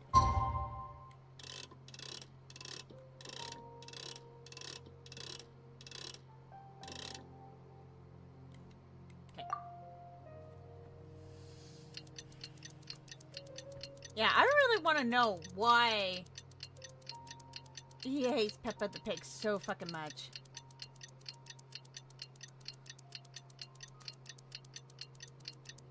I see Fontaine in the distance.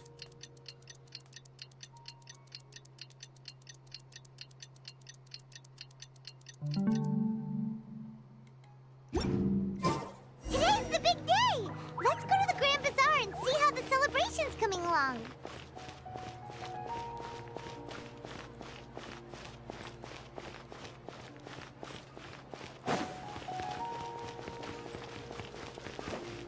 Excuse me.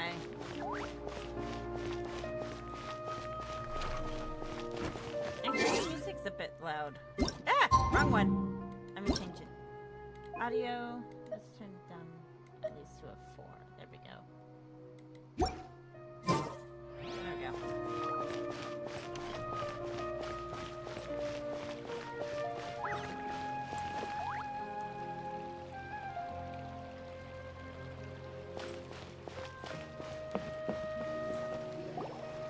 Everybody's already here. Looks like we're the last ones to arrive. You're here.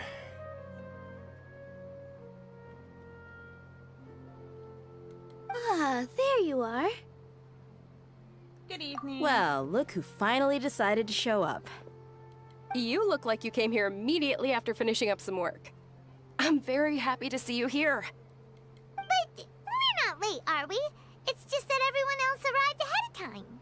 Uh-huh. I propose that the last one who arrived be put in charge of today's speeches. Nah, there won't be any speeches today. Oh, really? Well, even better. Come join us over here. Let's share some great food and drinks, and chat about all sorts of fun things. Everything looks quite good. Wow! Paimon can't wait! Traveler, just look at all the delicious food here! The feast and celebration of General Matra and the Grand Bazaar goes as planned. Drinks are flowing, the food's delicious. Everyone's eating and drinking. Drinks enjoyed in performance by Nilo and everyone in the Grand Bazaar. Time passes greatly in wonderful atmosphere. Whoa! It's so delicious! Oh, this grilled meat tastes amazing! The food was specially prepared for you by everyone in the Grand Bazaar. And we have gifts that were sent by the residents of Sumeru City when they heard we were holding a feast. Everyone that came said that you saved Sumeru and wanted me to thank you all on their behalf. Ah, feels kinda nice to be seen as a hero. I could get used to this. Being a bodyguard is also a hero's job. You've always been amazing, Dia. My lady sure has a way with words. Thanks. I'm glad to hear it. Lexi, can you get rid of that? Thank you. And I'm happy to meet everyone that participated in the great plan. I appreciate it. Don't mention it. Come to think of it, we've really done something impressive together. It's unbelievable. It's funny how growing up we would get collect calls from the landline, and now streamers are getting collect calls on streams. We owe it to our abilities. And luck. Really? Why do I remember everybody thinking that luck was against us and feeling like we hardly had a chance of succeeding? That's how I remember it too. It's luck that brought us together, and it was luck that let us form a team. Then, it took even more luck for us to formulate a plan and implement it successfully. Yeah. Moreover, judging from the results, everything worked out well. Yeah. Everyone gave it their all when it mattered most. It was almost like a performance. We took the stage and put on our best show. Everyone played their part, and thanks to everyone's efforts, the performance was a great success. So, would you say we're good actors too? That's one more talent under our belt. It's such a blessing that Lesser Lord Kusanali was able to return to power at the Academia.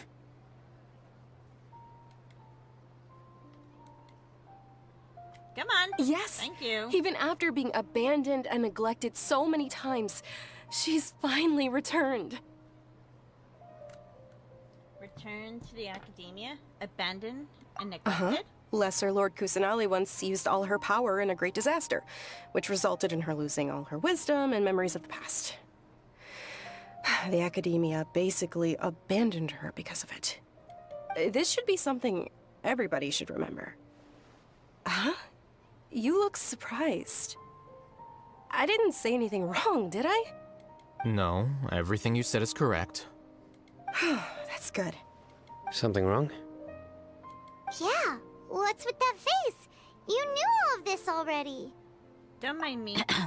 Even if those two giants of the Academia are here, I still have to say it. Those sages really have some nerve. 500 years ago, Lesser Lord Kusanali used all her power for the people of Sumeru, and what did they do in return?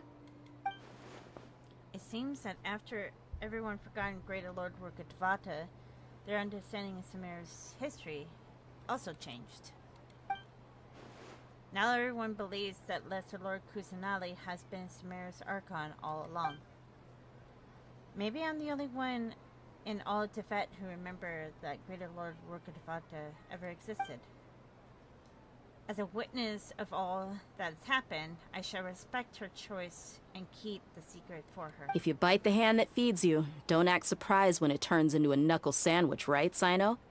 Perhaps I shouldn't say this, but their treatment of Lesser Lord Kusanali calls for a more severe punishment. You could simply tell Lesser Lord Kusanali that you wish to have Azar and his accomplices severely punished. I respect our deity's decision, and won't interfere in any way. While we're on this topic, why didn't you accept the Academia's invitation to become the Grand Sage? Are you trying to say that I'm fit to be a sage? Not at all. But every person handling the selection process has said that you are the most suitable candidate to lead the Academia right now. Why? Because he dethroned Azar from power? Could you try to put it another way? This is a good thing, yet you're making it sound like I overthrew Azar for my own personal gain. But seriously though, I always wondered if you had some personal motives behind it. I did have my own motive, but it had nothing to do with being a sage. If the rules of our nation were suddenly cast by the wayside, then it wouldn't be long until chaos ensued. I had no intention of letting their dreams disrupt my life. By that, you mean your life working as the Academia's scribe. Precisely. Wait, is that all? So, that's the only reason why you joined us and came up with all those plans? It's reason enough. You've certainly got quite the personality. How dare you interrupt my normal and peaceful life with your stupid pride? You flatter me. All right then. How about you? You've already resumed work as the General Mahamatra, right? I love Al-Haytham. He's... Oh dear God. That's right. Will you be happy with that life? It's not about being happy. There are merely a lot of things that I must do. Even so, keep your spirits up and try to be happy, okay? And try to smile more every day. Just like I'm doing now. Sino, smile. Sino, happy. Have you met this man? Thank you. I'll keep that in mind.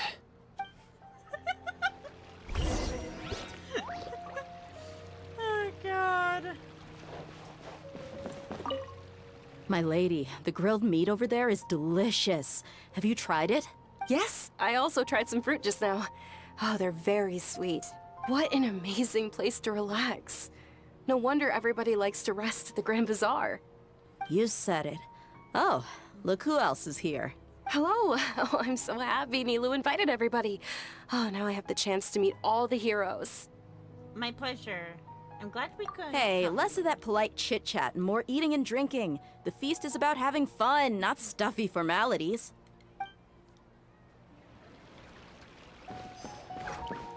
Sano? The atmosphere here is good. And everything is delicious. It must be rare to see you at such a lively gathering. Yeah. I don't often come to such places. But it feels quite good. I have a lot to handle these days.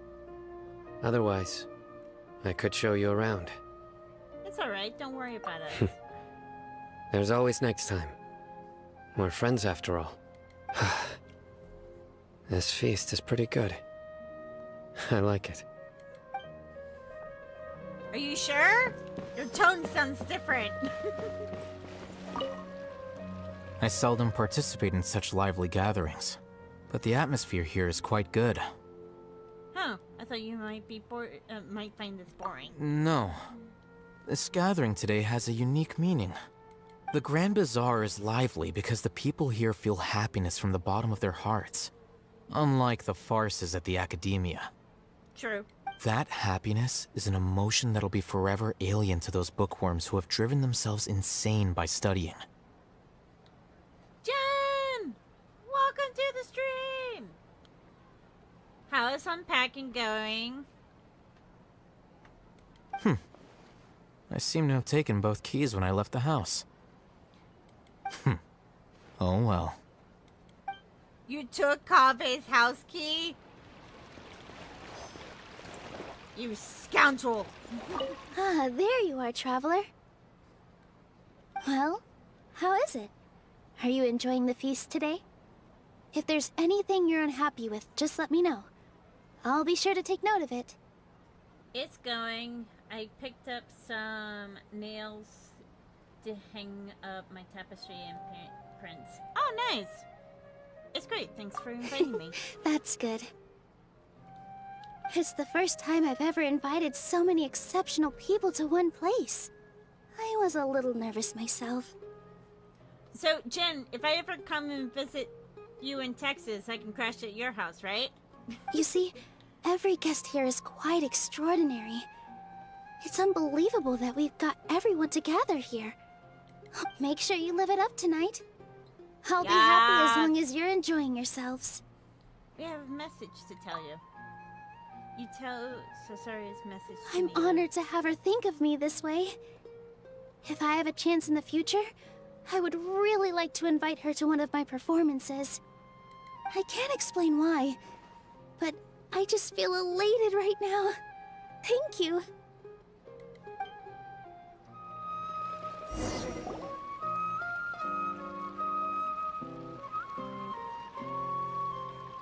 Hey, what's wrong? Your head is starting to droop. One of my friends referred me to a mattress as Princess Bed, so you must let me know if it's true or not. What is it? Princess in the Pea type of bed? No thanks. I'll pass. I'm certainly a little sleepy. Hey, you can't just fall asleep here. Paimon will go find something delicious for you to eat. You'll wake up once you've put something yummy in your tummy. Really? Of course. Just wait here for Paimon.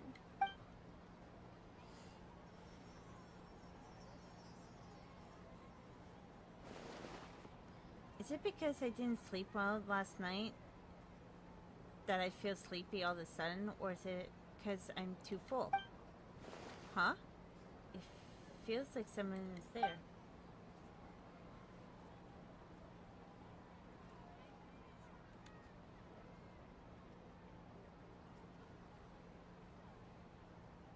It's me. Nahida! Nahida, it looks like my consciousness is connected to yours again. You may blame me for being a bit too self-indulgent. I was thinking about talking with you, and the next thing I knew, I had made a connection with you. Yeah, Paimon's going to eat the traveler's food as well. Oh yeah, 100%. Traveler's food is going to be completely gone, and we can blame Paimon. The connection between us is amazing. It's like flora and the fence it grows upon. Is there anything you need from me? I heard there's an amazing celebration feast today at the Grand Bazaar. I wanted to have a look for myself, so I snuck in. Lately, I've been so busy dealing with all the fallout from recent events, so I really haven't had any free time. Aww. Although you've already helped me with a lot, there's still one more thing I hope you can help me with. What is it? Please say thank you to everyone for me. Ah, so that's what it's about. Nahida, be better if you could do it yourself. Is it not convenient for you to do that for me? Some things in this world must have been done by yourself. But if I just show up all of a sudden, people will become all quiet and stiff, won't they? What if I end up scaring them and ruining this wonderful feast? That'd be the last thing I want. Aw, she's so sweet. She's so kind. It'll be fine. Please, don't worry too much. Let me think about it. Okay. Have you made up your mind? Yes, I have. That's good. Wait, huh? You said I should go thank everyone as myself, right? So...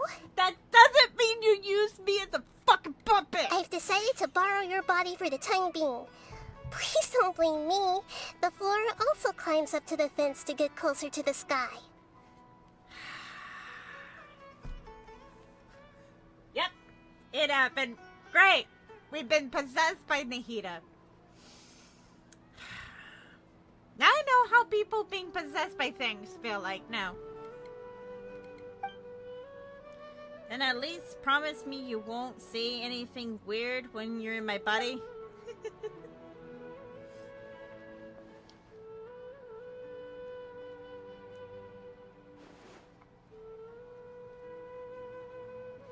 Everyone! Paimon will never expect it. I'm doubtful on that. Are you awake now? Paimon was just about to bring you the food. It's me. Huh? That voice. Nahida? Hold up. What's going on? I didn't expect to have a conversation with the consciousness of Lesser Lord Kusanali in the Grand Bazaar. Interesting. Is this also a part of the feast? No, of course not. Are you... Lesser Lord Kusanali? Hello, Nilu. You know who I am? Yes, I already know every one of you. Nilu, Alhaitham, Sino, Dia, Paimon, and Dunyarzad. Lesser Lord Kusanali? I took the liberty of occupying the traveler's body so that I could thank all of you in person. Thank you so much for rescuing me, even if that meant placing your own safety in peril and taking the risk of becoming enemies with the Academia, the sages, the doctor, the balladeer, and even the entirety of Sumeru. Without you, without any of you, I would have been in a much more difficult situation. Had you not helped me to resolve the crisis, not only I, but Sumeru and even the entirety of Tevat would have suffered great misfortune. People refer to you as the heroes who managed to rescue a god. I'm quite fond of this name. Oh, 100%. It not only explains your identities, but also bears witness to your relationship with me. Meanwhile, the traveler's consciousness is pissed off and Nahida took over their body. Yep. That's why I said now I know how people who've been possessed feel like. The last thing I needed is someone possessing my body. No, thank you. Please, allow me to present to you my most sincere gratitude. Lesser Lord Kusanali, you have done so much for Sumeru, and I didn't even have a chance to do anything for you. Dinyarzad, the suffering you endured during your illness is also proof of you being with me and praying for me. Thank you. You don't need to be so ceremonious. It's always been my duty to protect you. She's gonna pass out like, boom. This is how the relationship between the Academia and Dendro Archon should be. We just did what was necessary and set things back on the right path. You're an Archon, but you act so humble. You really don't need to be so polite with us. I'm honored to have been able to take part in this plan. I hoped you liked the dance I dedicated to you. Thank you, all of you. Thank you so much. Until your voice appears on the star rail. See?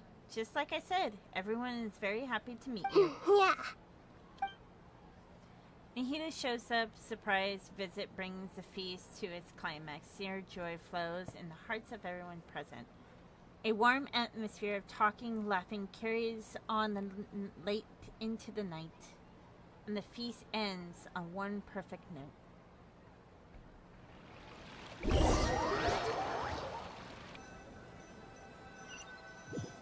The next day... Are you awake? Did you rest well? I think I slept all right. After Nahida left, you ate a lot of food. You've become a glutton. Says the glutton herself. So is nothing compared to Paimon. That just means you still have a lot to learn from Master Paimon, the Sage of Gluttony. All right, since you're awake now, should we go and have a chat with Nahida? She should be in the Academia right about now. If you have any questions, now's your chance to ask. I'm gonna be right back. I'm gonna use the restroom.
I do love Spina di Rosula's logo.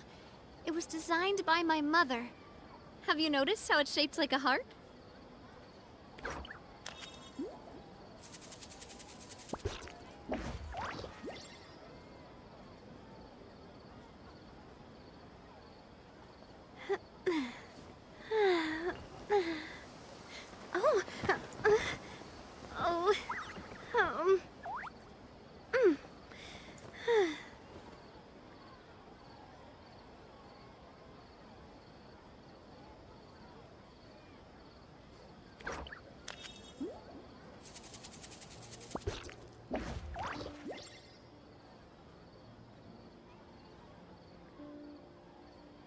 My time with the Spina has taught me that carrying an unreliable weapon is worse than not carrying one at all.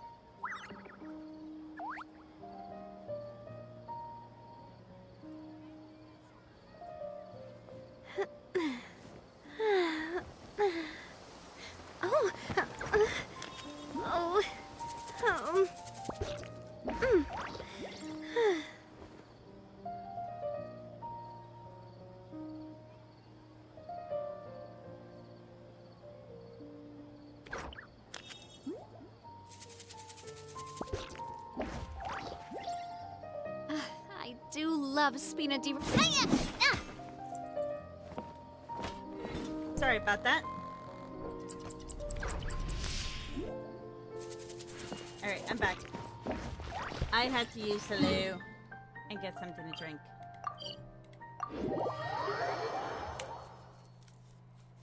Nope, you're not missing any dialogue.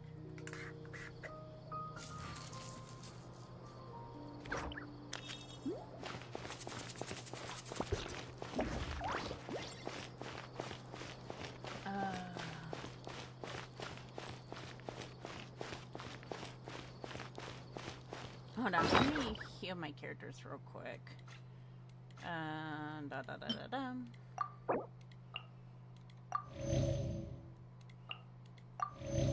There we go.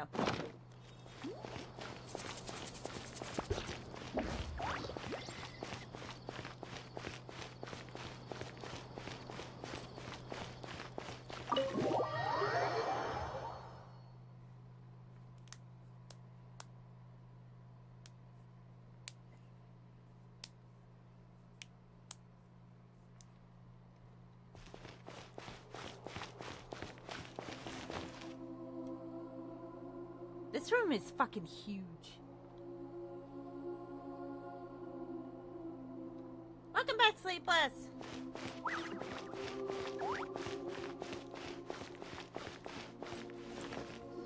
Nahida! Hello, Traveler and Paimon. What a fantastic night.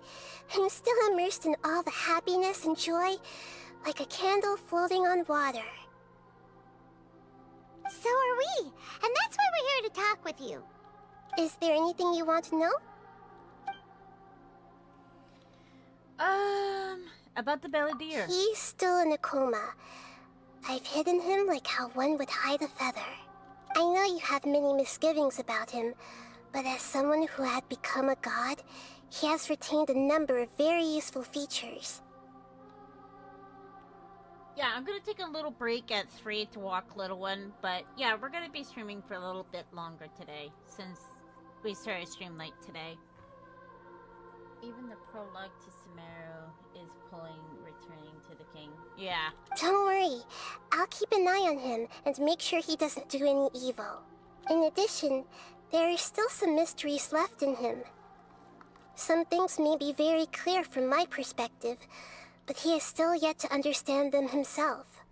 His future will be determined by fate. About Fontaine, the next stop on our journey. Is that where you're headed next? Fontaine, the nation of justice? As far as I know, that nation operates in the judicial system. Does their Archon personally judge people? No, there's a Chief Justice in Fontaine. Generally speaking, the Hydra Archon, Focalor, won't preside over individual trials.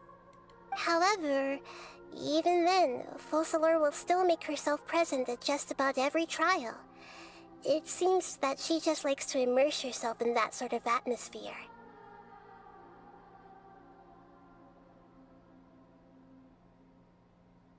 He had to figure out how to outsmart you, Nihida. True. As Archon, she still reserves the right to influence the final verdict. Anyway, let's just say she's got, a very unique personality. Unique personality? That's saying it lightly, Nihida. I know a better term for it, but I'm not gonna say it. I got nothing else Are to say. you sure? Isn't there something else you haven't asked about yet? Huh? You mean... About your brother. Yes, give me the While juice. you were resting at Gandharvaville, I took some time to perform an Irminsul search for information on your brother. There shouldn't be any information on him in Irminsul. Yeah! Isn't Irminsul a repository for all the information and memories of Tevat? So there shouldn't be anything on her or her brother. This is true in your case. Irminsul indeed does not have any information on you. However, there must be something different about your brother. Because, as it turns out, the world has recorded information on him after all. We already know that. Insert Mario meme here. Oh god. What? There's only one possible explanation. He belongs to this world. No, no. No, no, no. No, no, no. Absolutely not. How's that even possible? Our journeys to see the stars, our lives until we came here. How could he possibly hail from Tibet? Things don't add up. Is there something wrong with my memories? Or is this world have done something to him? But nothing about this makes any sense! Wasn't this your first trip to Tibet? Do you have anything further intel? According to the records I was able to access, your sibling suddenly appeared in Conria. After the Conria disaster, he began his journey through the 7 nations of Tibet. But just as his journey was about to reach its conclusion, the Irminsul records on him suddenly become fuzzy. What do you mean, fuzzy? Did something happen to him? All I know for sure is that somebody, for reasons only they can know, is deliberately obfuscating his fate. I mean, you guys were god-smacking by nameless, shapeless gods. And whoever it is, if they can do that, who knows what else they're capable of. Could it be related to the Abyss? But even that wouldn't explain how he somehow comes from this world. Okay, here's the thing that... Redoing this... Do you... I'm gonna ask you, JP.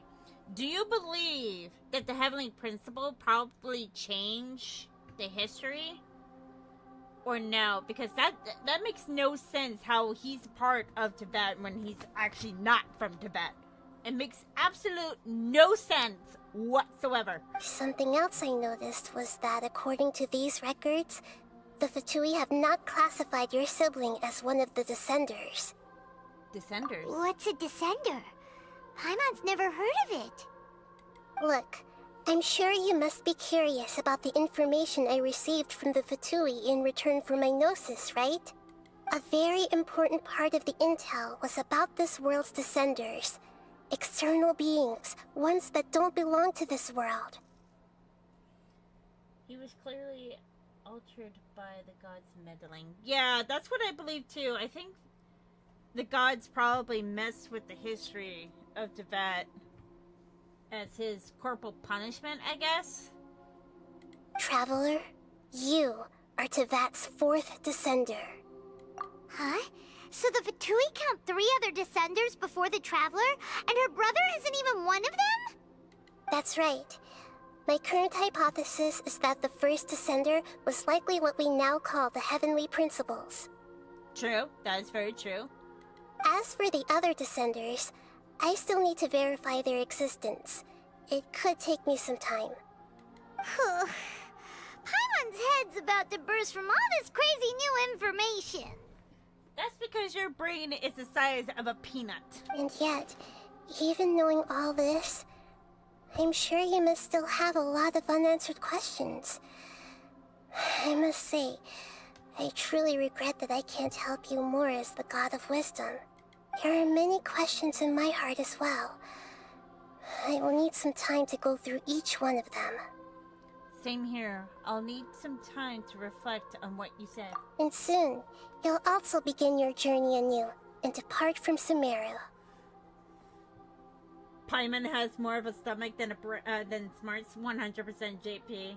No, Paimon has no brain. You're correct, Sleepless. She has no brain. I'm very interested in your future. It's a journey that can't be observed or recorded by this world. If fate is the ultimate knowledge, then your future will be the ultimate fate. Paimon's sure glad we got to meet you, Nahida. The pleasure is all mine. I can't thank you enough. Alright, that's enough talk for today. If you ever miss me, just close your eyes, and maybe I'll appear in your dreams. Hashtag Paimon Hater Club. Chapter 3, Act 5 has been completed.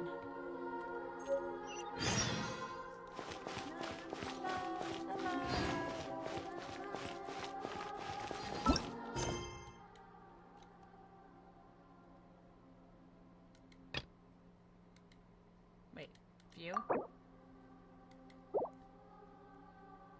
Wait, what? Acer. Oh, that one. Okay.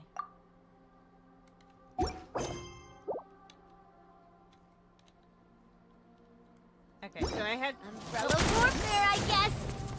Sorry about that.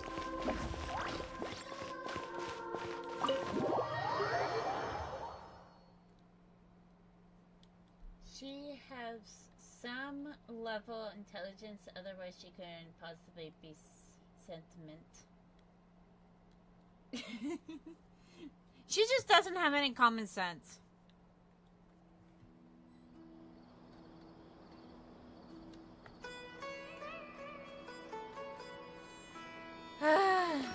It's gonna be a long time until we find the Traveler's brother.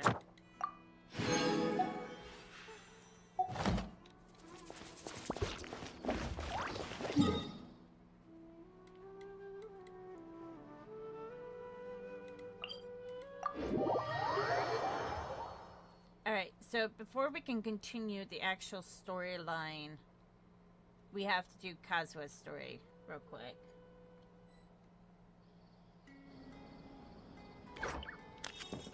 That would be really fucked up if they did all the way to Natlan and then not finish the story. It makes no sense.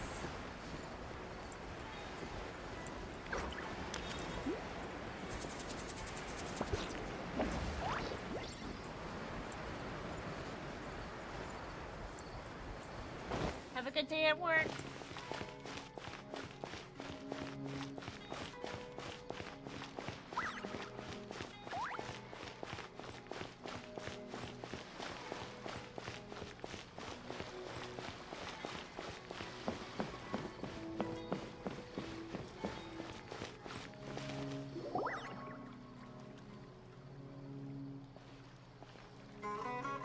Huh?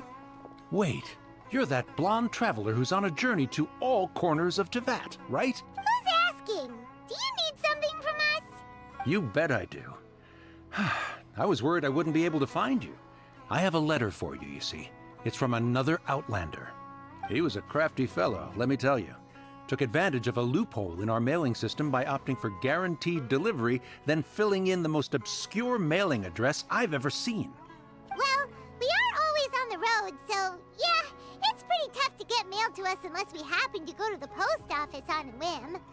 So, what address did that person give you anyway?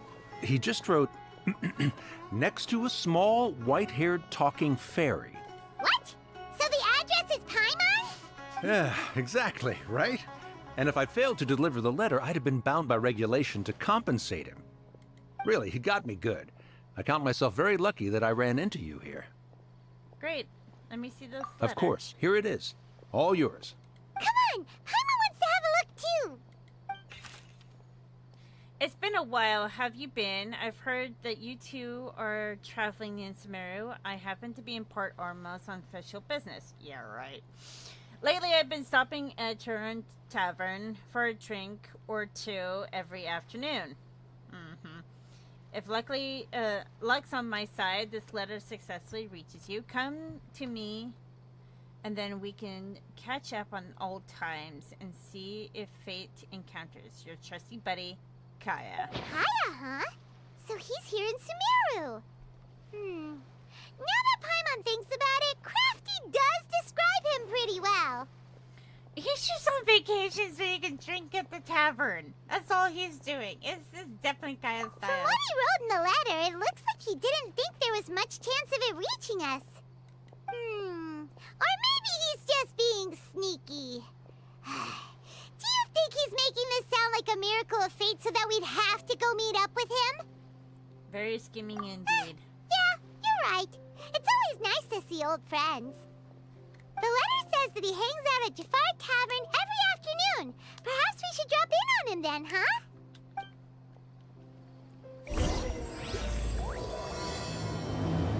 Car bear. Oh.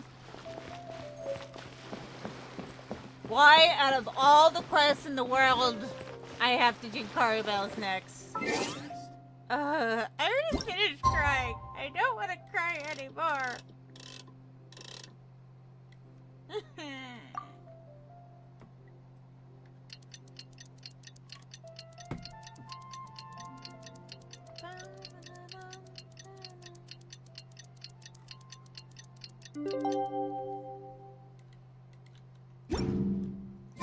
Kaya should be at Jafar Tavern right now. Let's go see him.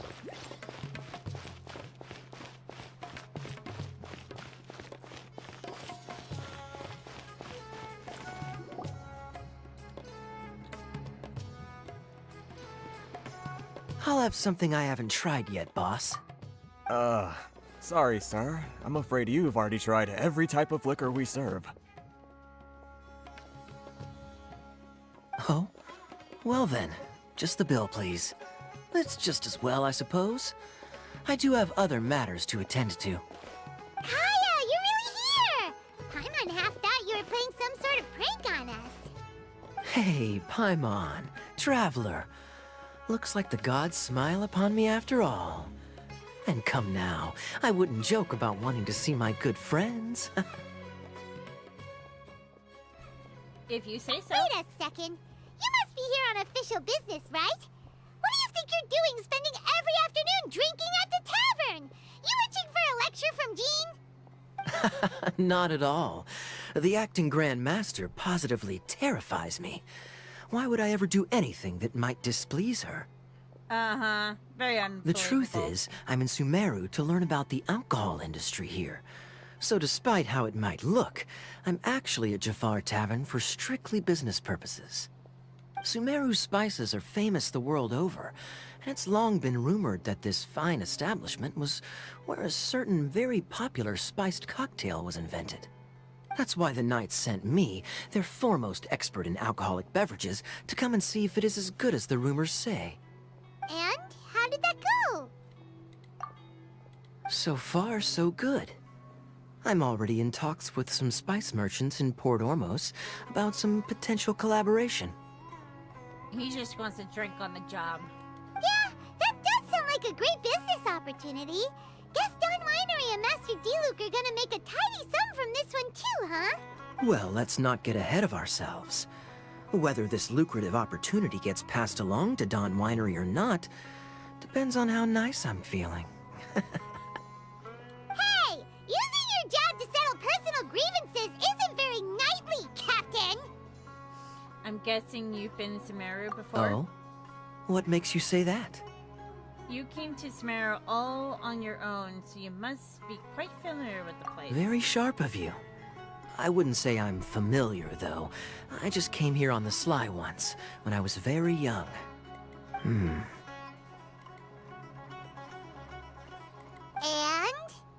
Do continue. Do I have to? When I said we could talk about the old times, digging up my past wasn't exactly what I had in mind. Don't worry about Well, all right, since you're so interested. Like I said, I was very young then. Don Winery had only just taken me in.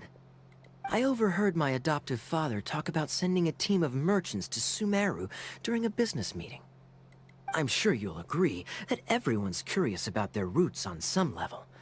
And my roots?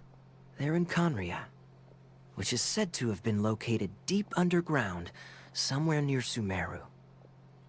And so I stowed myself away amidst the cargo, and silently joined the merchant delegation on their trip to Sumeru. But it wasn't long before the merchant delegation received news that I'd gone missing. Their leader promptly found me, and before I knew it, my adoptive father was dragging me back home by the ear. It was a short-lived adventure. Sorry I don't have a more thrilling story for you. Speaking of Conria, how much do you know about it? Honestly, not much. The only reason I knew that Conria was near Sumeru is because I happened to read that in a book when I was young. My life had less and less to do with Conria as I grew up, and so I started caring less as well. I used to believe that I had inherited some sort of duty from my father. But then I began to wonder.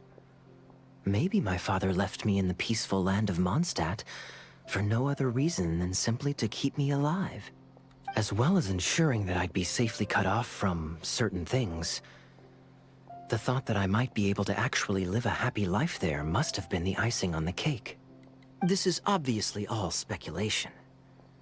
Simply put, I'm afraid that I'm not particularly in the know on this topic. These days, my surname, Alberich, is probably the only link to Conria that I have left. One death afternoon, please, boss. Hi, Yuri. Tell me, what do you know about the significance of that name, Alberich? Dainsleif? Ah, you've decided to join us. I was wondering how long you planned on listening in.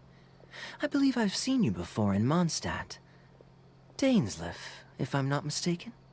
No, the correct word is Yuri. So you remember me.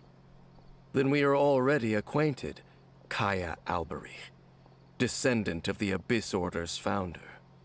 Huh? The Abyss Order. What? I take it that you weren't aware of this until now, Kaya. Or you wouldn't have been so forthcoming with your surname. Oh my. That's quite a lot of baggage for a surname, isn't it? Though I must say, it does confirm an old suspicion of mine. I suppose that was why my father left me in Mondstadt after all. I'm surprised that you take me at my word without the faintest hint of skepticism. Well, perhaps what you told me just happens to answer some questions I carry in my memories. And in any case, I recognize your eyes. You're a pure-blood Conrian, aren't you? Very clever.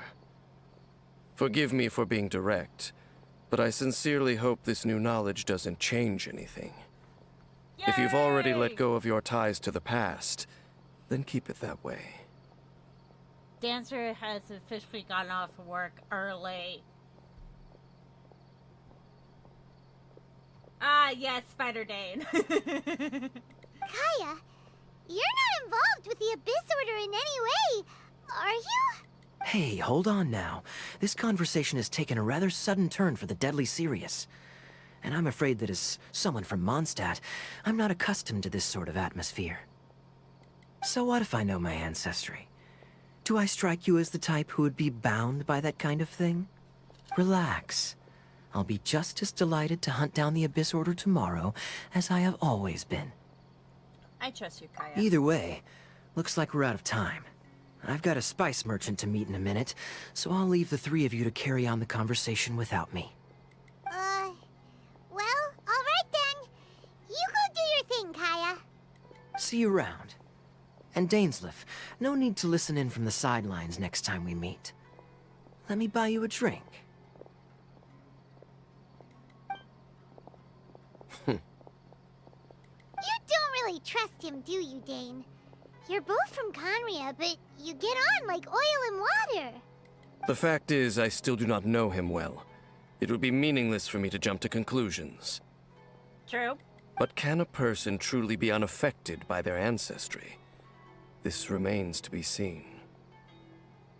I thought my sibling was the founder. Well, I suspect that they call your brother their prince, precisely because there is a succession of sorts. Oh, so if he was the founder, he'd be the king, right? So what do you have planned to do here in Sumeru? I mean to investigate the Loom of Fate. Do you remember that name? Yeah, the Abyss Order's evil plan! We learned about that back in Mondstadt. You got a new lead? Not new. Not exactly. My memories suffer from erosion. But while I was recovering my health recently, I suddenly remembered something. Your brother. He mentioned the Loom of Fate back when we traveled together. All the way back then? Apparently so. I was also quite surprised when these memories tallied up. I recall that we were traveling to Sumeru when the matter was brought up. So, you're going to the place that he mentioned back then? Correct.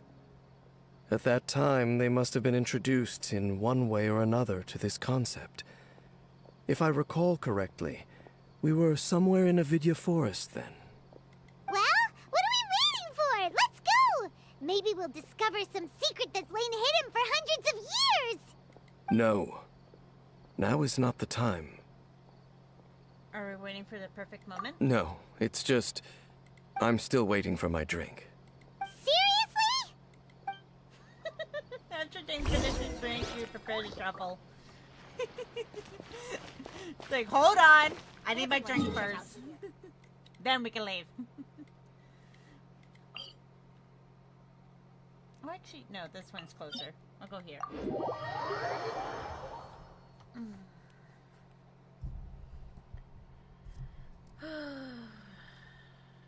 Okay.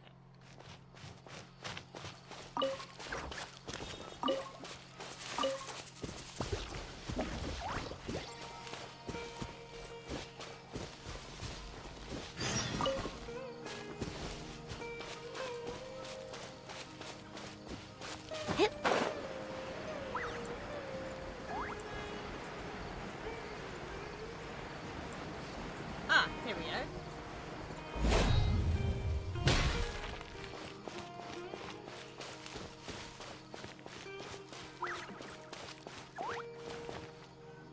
Made it!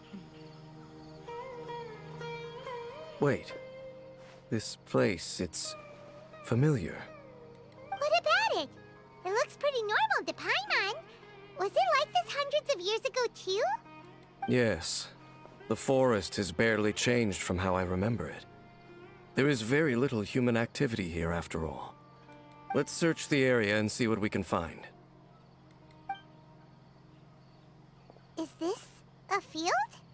It must belong to whoever owns that house over there.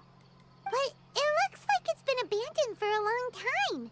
You could be forgiven for thinking nothing was ever grown here. Or, wait, maybe nothing ever was grown here. It's an extinguished bonfire.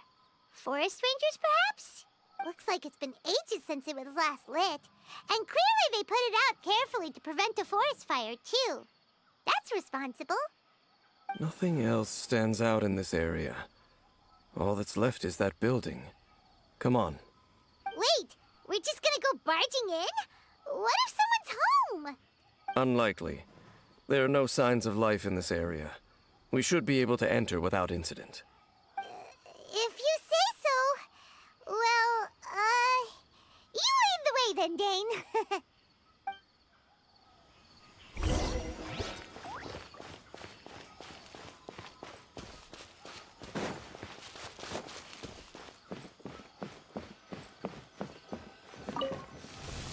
Huh. So there really isn't anyone home.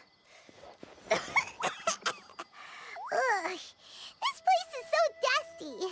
Paimon bets no one's lived here in years. That's the This whole bed point looks pretty ordinary. Huh. There's nothing underneath it either. What sort of person would want to live here? It's so dark and damp. Can't be all that comfortable.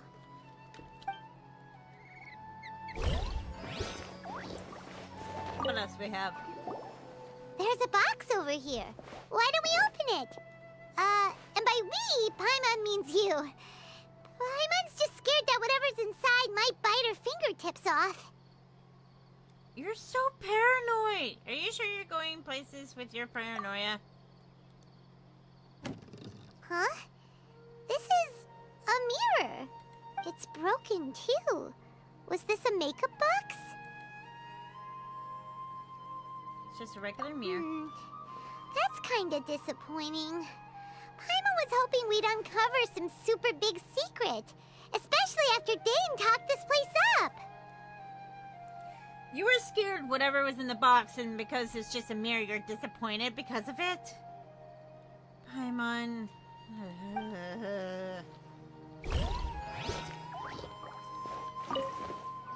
Unbelievable. Hey, look! It's a bowl! Guess whoever used to live here liked to cook, huh? Oh no, Ether has 7 years of bad luck. Can't you smell it? There's a heavy scent of medicinal herbs in here. Oh, so it's a medicine bowl? Seems you're right. You've got a good nose on you, Dane. Doesn't look like there's anything else worth our attention here. You sure we're in the right place, Dane? My memories are quite foggy, but my subconscious and instincts both assert that something once happened here. But we'll exhaust ourselves if we search aimlessly. I hear noises outside. Let's go and check. Noises? Is it? It's not much. Just some minor adversaries. I don't like the word minor. Yeah, that's not minor! Monsters? Wow, Dane's ears are sharp, just like his nose! He's in surprisingly good shape for a 500-year-old. Although, for someone who's as full of surprises as Dane, it's hardly a big deal. Anyway, let's beat up these monsters!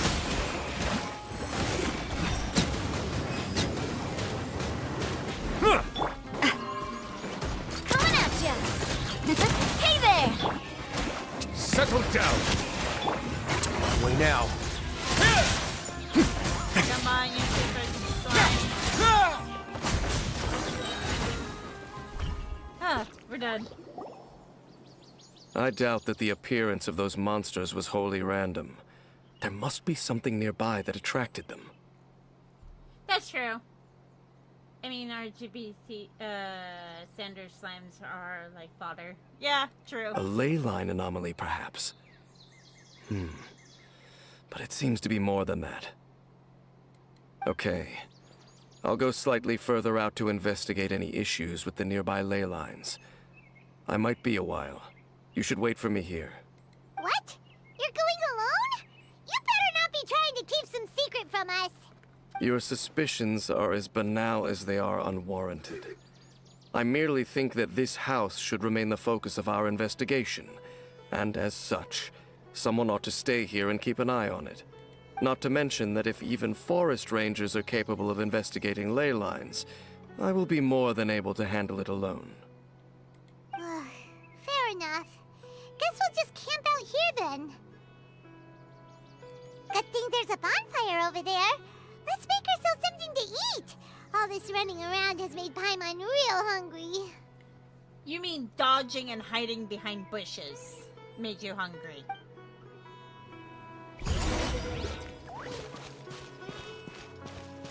Okay, I need a pyro real quick.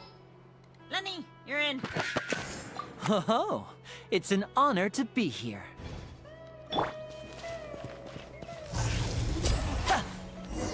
There we go.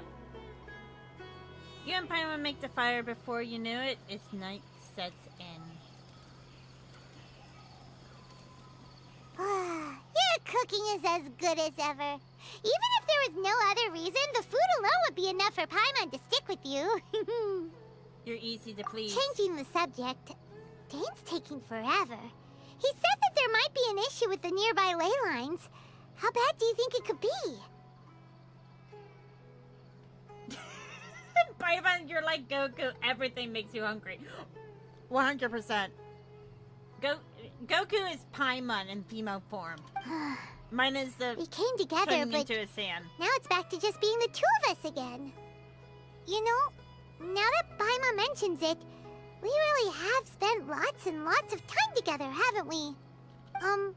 So, don't take this the wrong way or anything, but, do you ever get tired of Paimon being around? Yes! 100% go away, Paimon. We don't need you.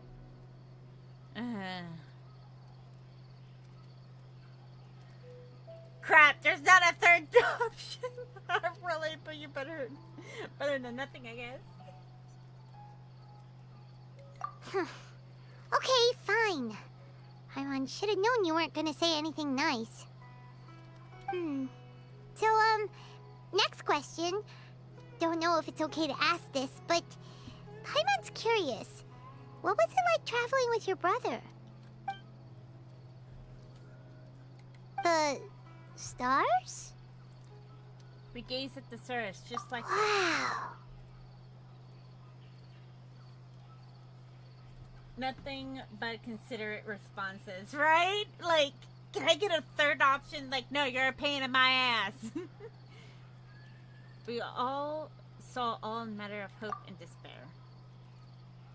This is the first time we've ever been separated. Yeah, Paimon understands. Being separated without even knowing the reason why, it's just terrible. But we'll find the truth together. Sure as Paimon's your guide. Just you wait, Heavenly Principles, and you too, Teyvat. You too, Teyvat. You know what? We've talked too long about this sad stuff.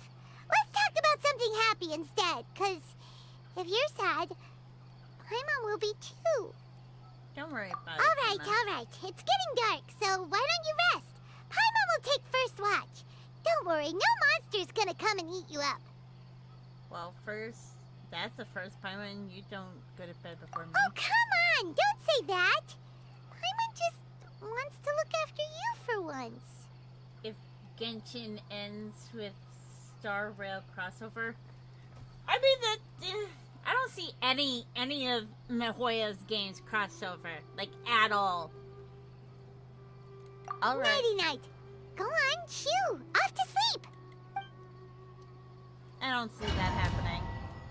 Memories of your siblings fill your mind as you fall soundly asleep.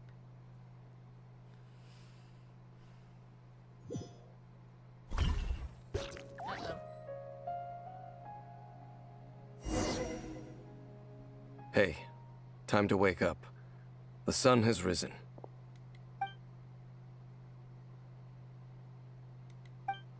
Dane? What a deep sleeper. You do know that we need to... Tear stains. You dreamed of your sibling last night, didn't you? All right. Rest here a bit longer then. I'll head into the forest to investigate.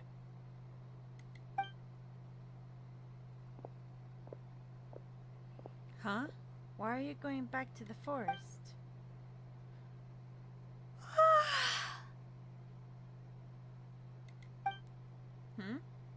How did I sleep until morning? Why didn't Paimon wake me up to switch ships? Hang on a moment. Where is Paimon anyway? I vaguely remember Dane coming over. Did Paimon go into the forest with him? Seeing how I haven't woken up yet? Wherever the case, looks like it's just me for now. Guess it's time to stretch my limbs and have a look around. Wait, did that noise come from inside? Paimon, is that you? No reply. Should I go inside and check?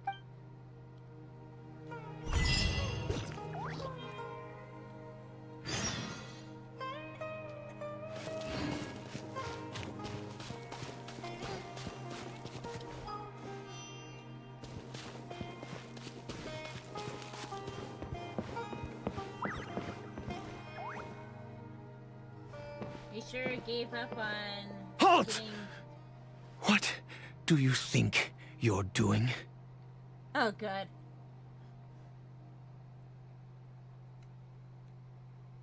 You startled This me! place is not whatever you think it is.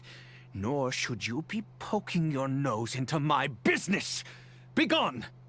Whoa, just Your calm down. travel companion. You mean the one that was keeping watch by your side last night?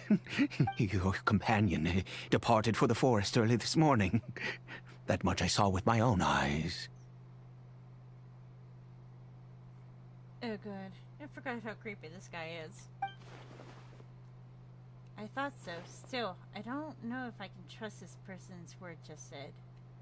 You were nearby last night? What business is that of yours, All you need to know is that I claimed this place first, and what I do here is none of your concern. Do I make myself quite clear? Leave! There's something strange about this person. I need to find out what he's... Well, what are you waiting for? I don't think I have much luck in trying to find my companion in the woods. If you must, suit yourself. I've been observing you, and you don't look like a forest ranger, nor someone from the academia. Calm down, dude. Okay, squatter. Still, I'm warning you. No funny business. Promise me that, and you can do as you please. Nor will I pretend to be a saint. Okay, fine. Whatever. Just move aside. I'm heading in. May I join you? Oh, go on then. Have it your way. I knew I wasn't going to be able to hide this anyway. Just come in. But no overreacting to anything you see in here, okay? You understand me? Come on then.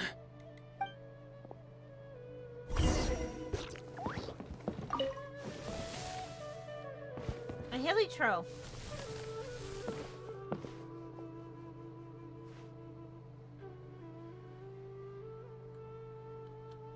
A heliotro? Mind your own business. And don't worry, he isn't aggressive. How could he be? He was too young for anything like that.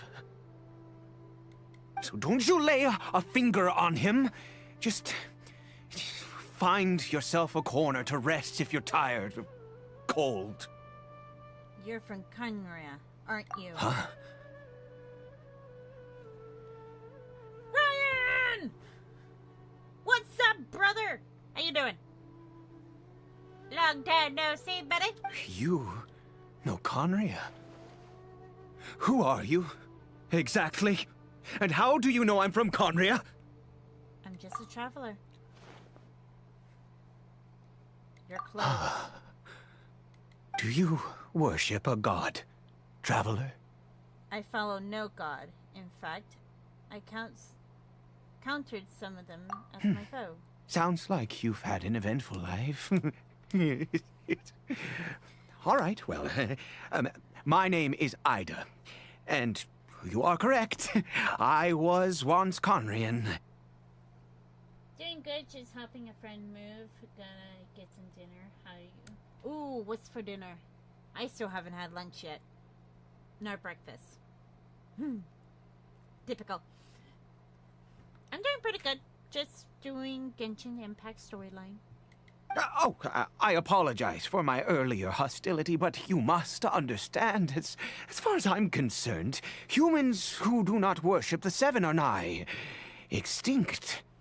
And all who place faith in the gods are my enemies. Spoken as a true Carnian. That may be. But the fact is that chances to talk to people like yourself have been few and far between since the cataclysm. But if I go to get lunch, you guys would be on a longer break. This wretched curse of immortality. Who knows how long I must continue to suffer like this? What is the curse of immortality exactly? The curse? It was a little gift given to the people of Conria by those vile gods. Go get food. We lost our home, our loved ones, everything. The agony of the cataclysm itself was already too much to bear, but then came the curse, robbing us any chance of release. Oh yeah, to walk little one in like a few minutes. All we can do is watch helplessly as our souls erode and our bodies decay. So Ida is just like Dane, someone who bears the curse of immortality. So why did some people turn to Hilly? Because, although Conria began with a single bloodline, it was a home to others too. Any who forsook their gods and came to Conria were welcomed as our fellow citizens. When the cataclysm came, we pure-blood Conrians were declared the greater sinners. Upon us the gods placed the curse of immortality. But those whose ancestry belonged to the domains of other gods were punished with the curse of the wilderness as they fled, turning them into monsters. So is this Hilichurl to you? He is Kari Bear, my illegitimate son. How times have changed. I can say that out loud with no consequence now, but it was once a matter of unspeakable shame. I was a noble of Conria, by blood, but I resented the life that my family had arranged for me. Then, one day, I met a beautiful woman amongst the people. Her roots were in Mondstadt, but that mattered not to me. It was love at first sight. Be right back, sis. Getting food. Yes, go and eat. Kari Bear faced great hardship from the very moment of his birth. All due to my selfish desires, and I was never able to be there by his side for any of it. After all that, he turned into a Hilichurl right before my very eyes. I always owed him much, and now at least I can finally be close to him. What happened to his mother? She was. We were separated. I do not wish to dwell on it. I'm sorry. It could be worse. I suffer the pain of loss because I once had everything I could wish for. And now that I have lost almost everything, the little that remains I see with new clarity. If nothing else, at least I still have Kari Bear. What do you plan to do now? Yes, that reminds me. I only returned here to check on Kari Bear, but I do have other things I wish to do. You may come with me, if you're so inclined. Alright, I'm gonna be right back, guys. I'm gonna walk little one and get something to eat before Lexi chews my head off.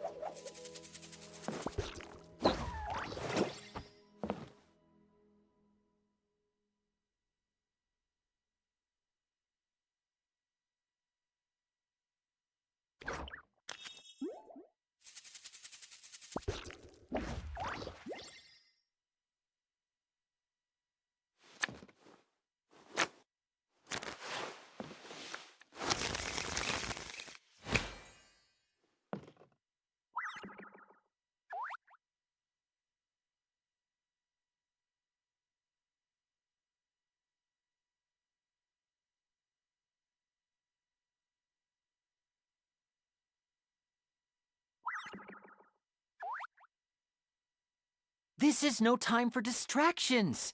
Seriously, you have a great magician standing right here. You don't want to miss the best part, do you?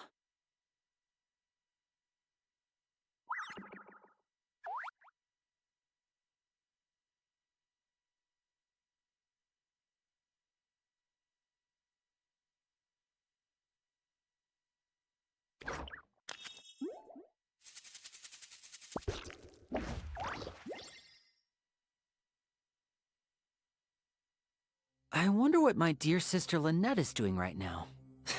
Missing me to death, I'm sure.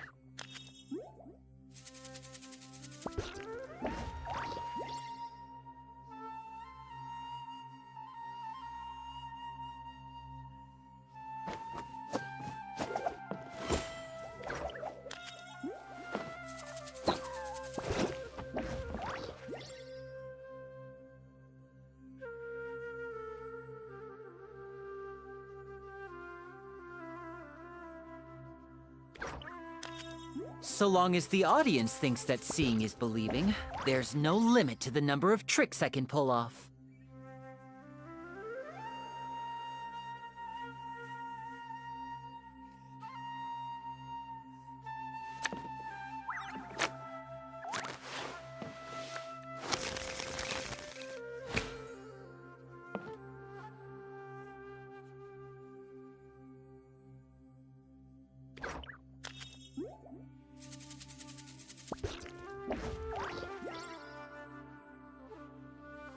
This is no time for distractions. Seriously, you have a great magician standing right here.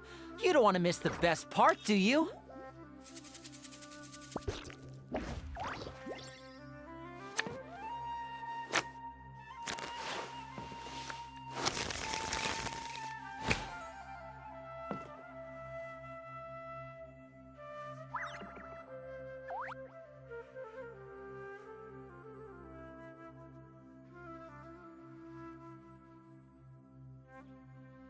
I wonder what my dear sister Lynette is doing right now. Missing me to death, I'm sure.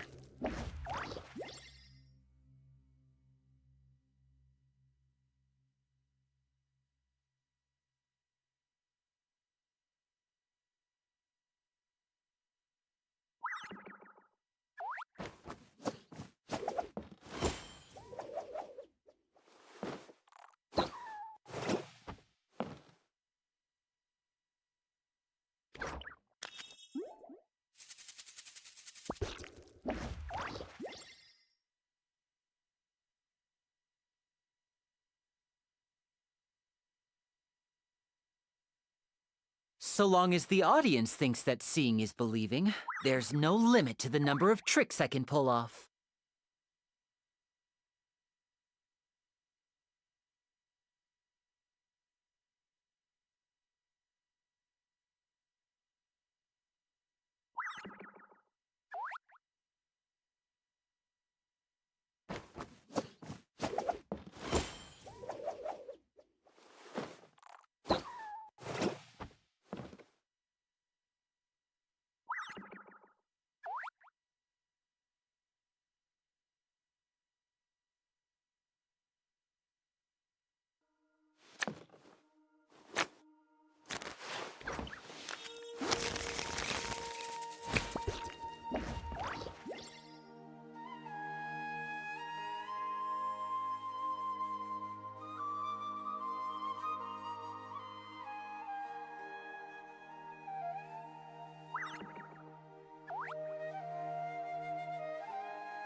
This is no time for distractions. Seriously, you have a great magician standing right here. You don't want to miss the best part, do you? I'm back, everyone. I got a salad.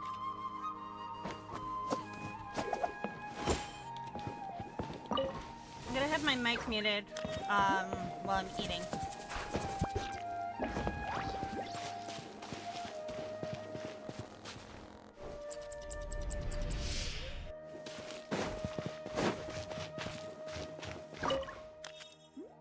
Over here.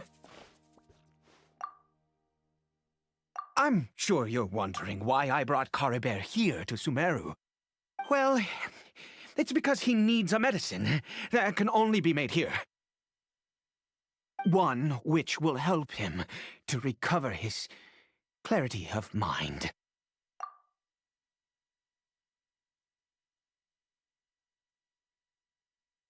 I do not hope to break the curse.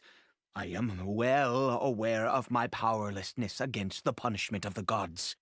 But it is said that this medicine is imbued with the power of Sumeru's god of wisdom and can awaken the mind from a state of deep stupor.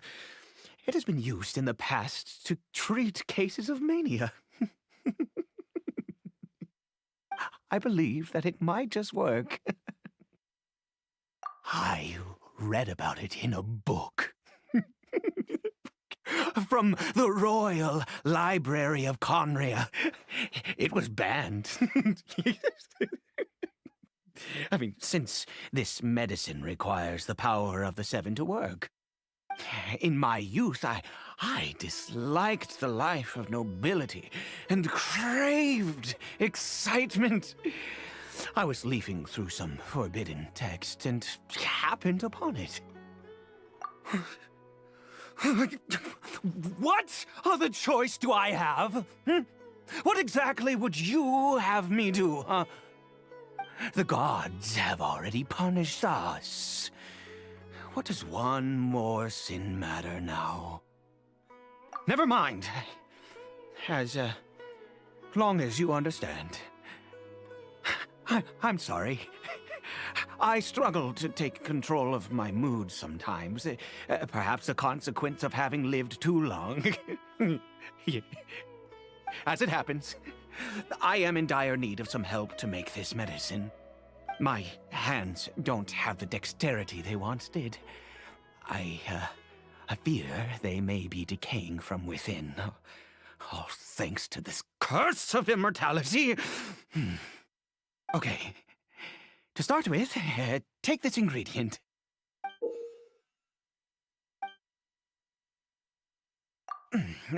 Also, do you have any, of Sumeru's regional specialties on hand?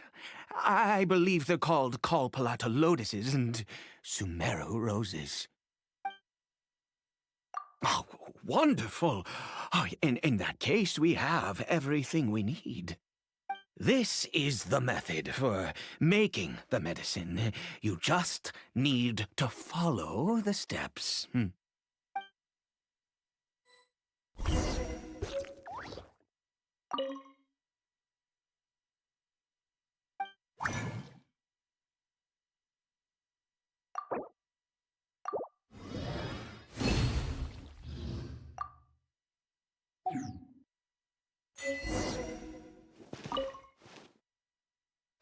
Is it done? Oh, splendid. Let me see.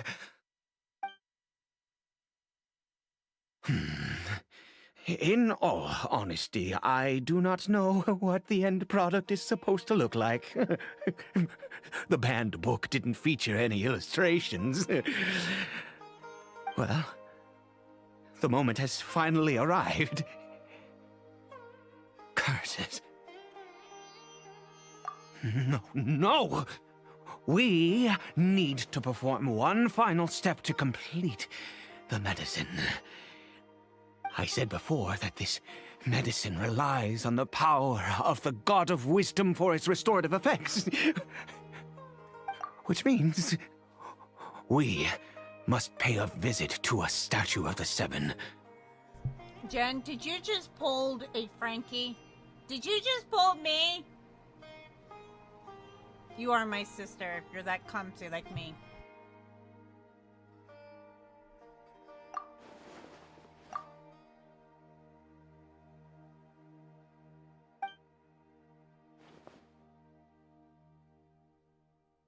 Let's go. Bring the medicine with you.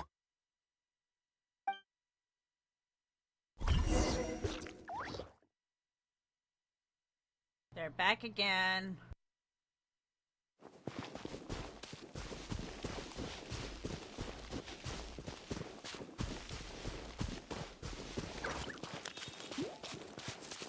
Hip.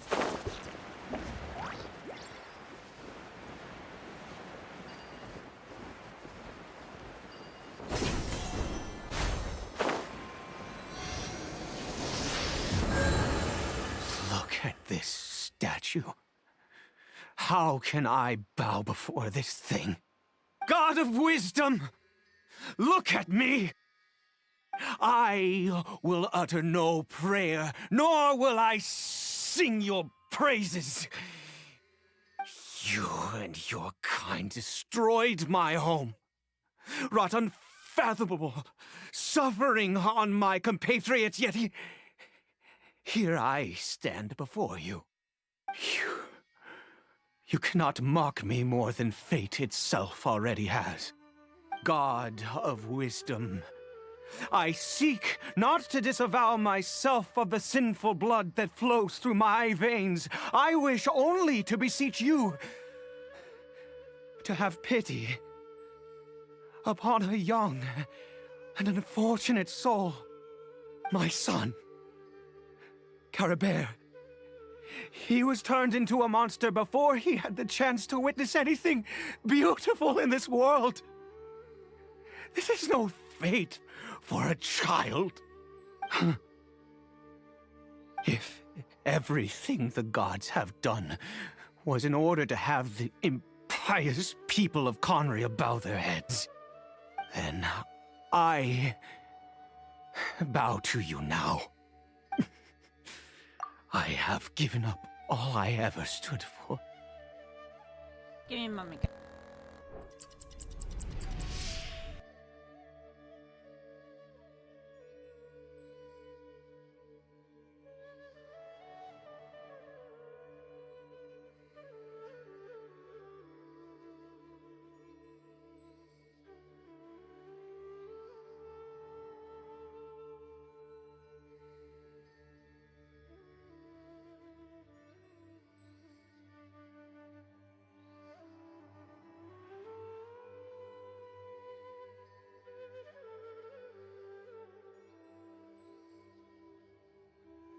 Lexi, if you come back, can you take down that message again?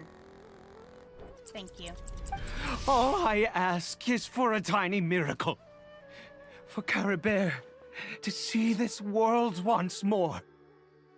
Please, God. I beg of you.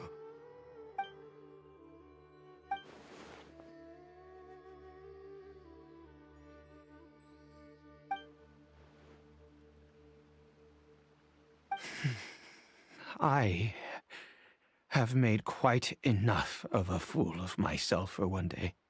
Thank you. Let's go. And somehow I can't do it on my end for some reason. It builds character. Yes. Getting bruises, cuts, and nicks builds character. Things will get better.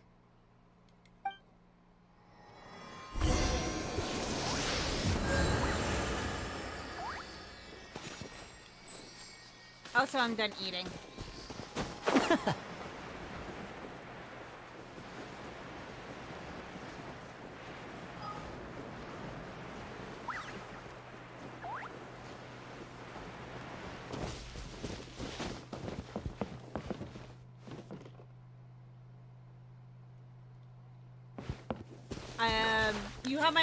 You have my permission to do so.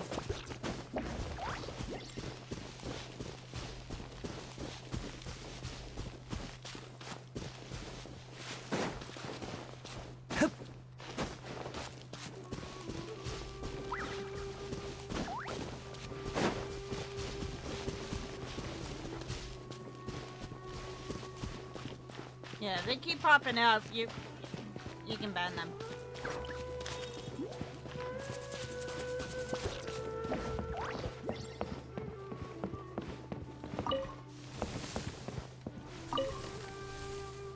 Caribert?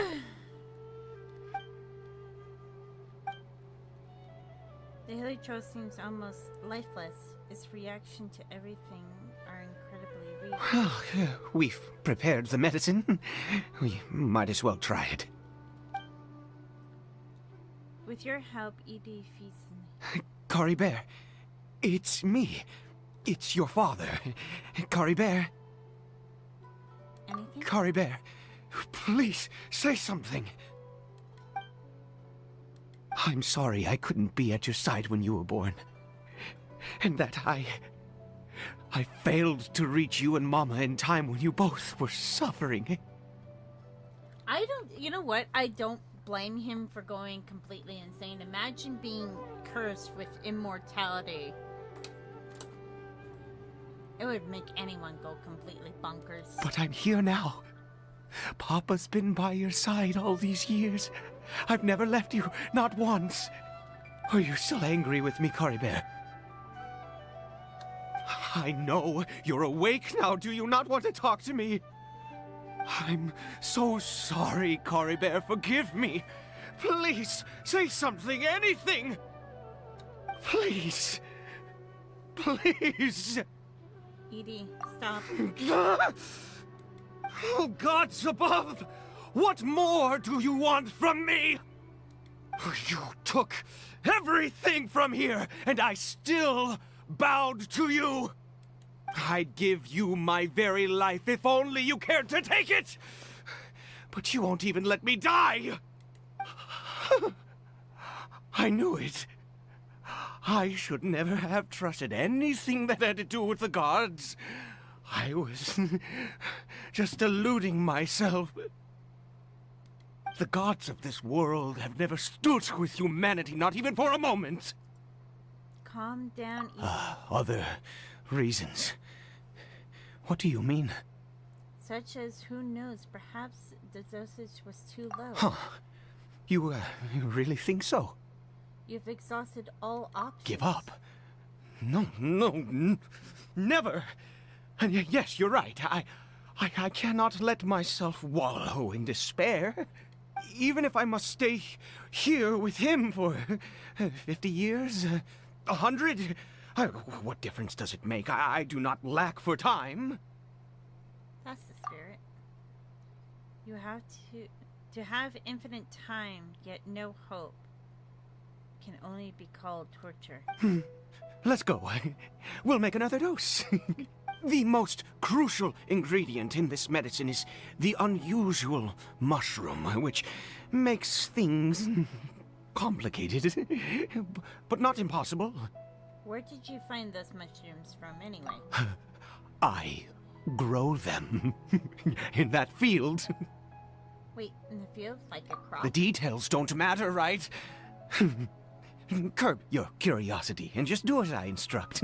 If you truly wish to help me, that is how you can do it. Fine. There is a waterfall near the statue I prayed at. I need you to collect some water from there around 2 in the afternoon. I'll be here watching Curry Bear. Once you're back, I will make some fertilizer for the mushrooms. Got it. Good. Then please head over when the time comes. Passed it quickly before you know it. It's 2 in the afternoon.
Shortcut.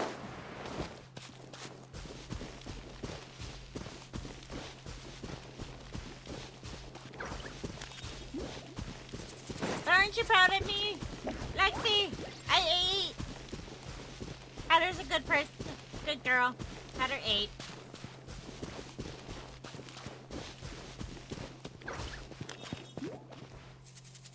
Ah, you're back.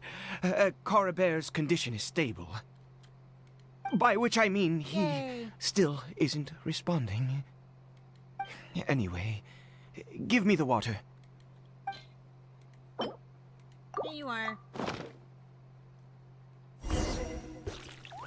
Carefully waters his fields. I need you to stand guard here for a while. Whatever you do, don't let any forest rangers approach the house. Understand? Your secret is safe with me. Good. I'll be back soon.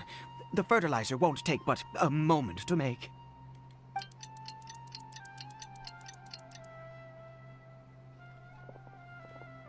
Monsters! How many are there? It looks like they're coming from the fields. Does the water from the fields somehow attract monsters? Better feed them up. Fire! Well, Well, with... Have a sick trip. Step right up. Hey there! Cha!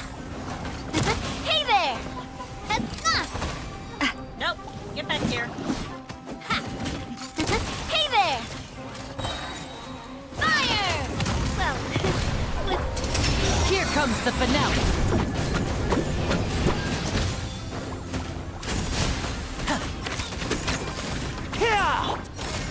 Coming at ya! Ow! I'm fine. Hiya! You only get one shot against me. What happened? Was it monsters? Oh, thank goodness you were here. I couldn't have taken them on all by myself. I'd have to hide and wait until they were gone. Oh, yes, I've got the fertilizer. The effects can take some time to kick in, so let's get on with it. I really do feel sorry for this guy. I Next, really we do. pick the mushrooms and repeat the same steps as before to make another dose. I trust you still remember the method.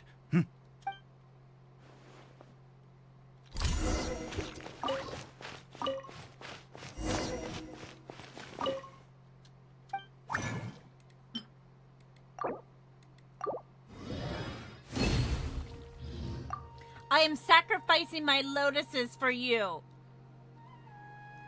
Asshole. I need them for a character. The medicine's ready. Oh, sorry. I just, after resting in this field for a while, my thoughts began to wander. I have been so very wary for many years. If only I could fall asleep here in this field and never wake up again. You still have Curry Bear. I do indeed. That's why it was just a fleeting thought. Thank you for your help once again. And now, for the final step. Back to the Statue of the Seven.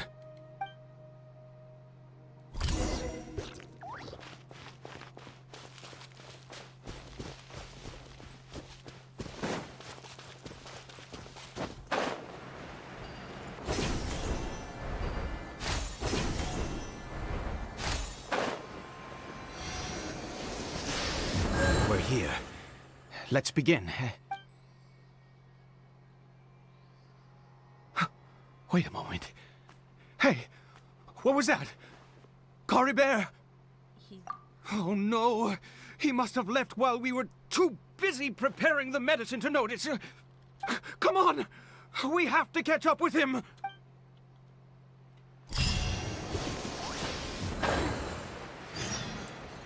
It didn't look like Curry Bear. Right? It didn't look like it. It didn't have the scarf on his hand.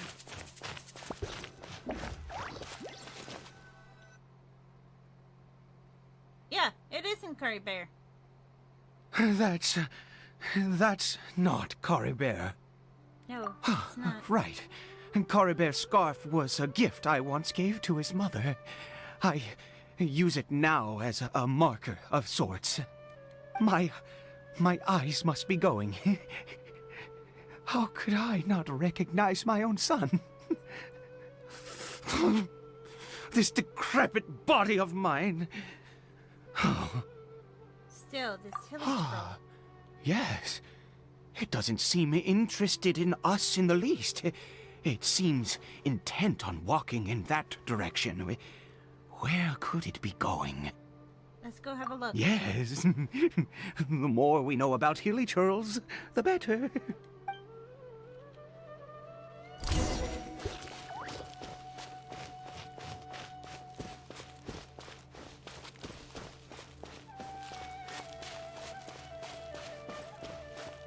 Where are you going, Hilly Troll?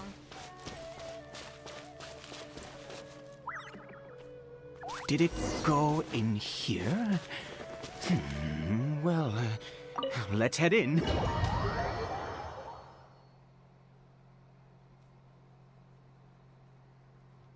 I'm a little worried now.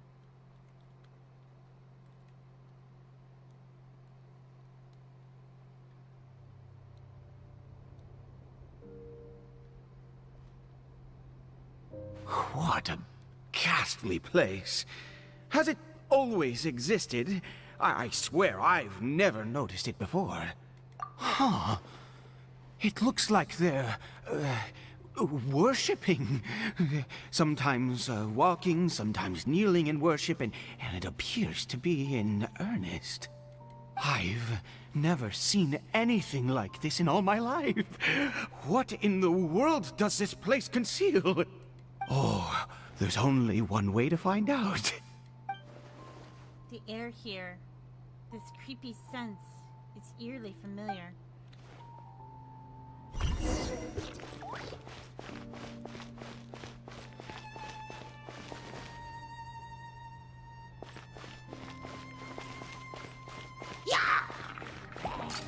Hey there!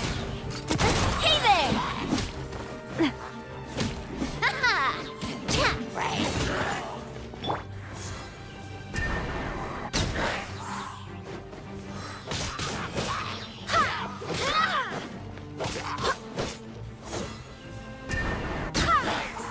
Get yeeted across the room.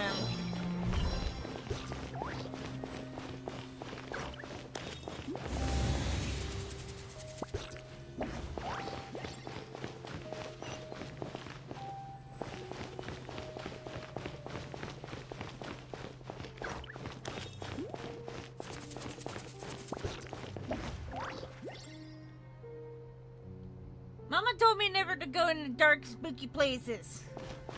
Mama also told me never to go into places that look creepy as hell.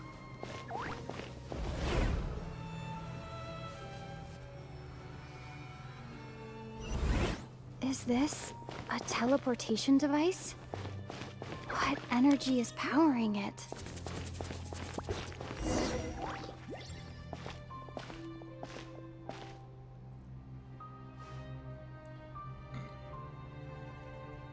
Excuse me.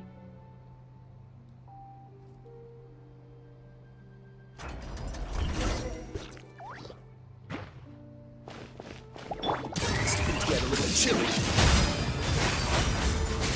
Yeah!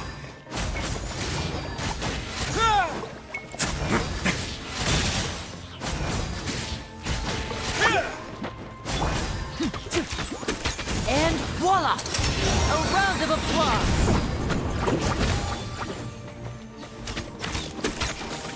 Yeah! Da! Ha! Choo! Kya! Ha!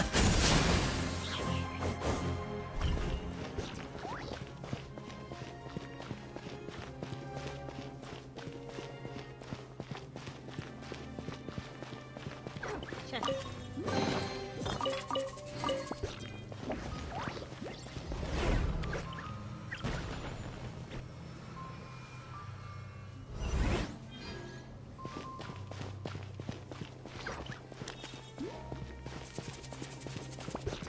Where is this place taking us? Well, that's ominous.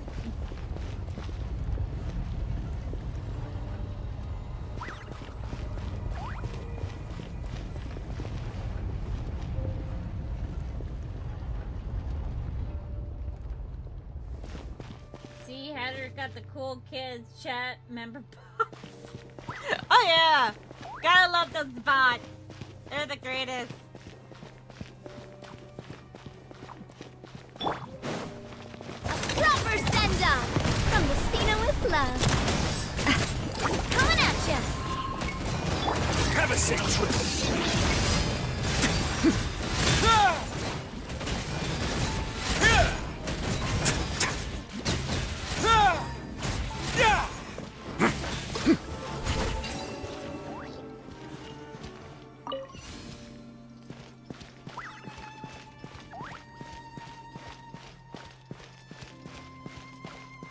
Okay, where do we have to go with this?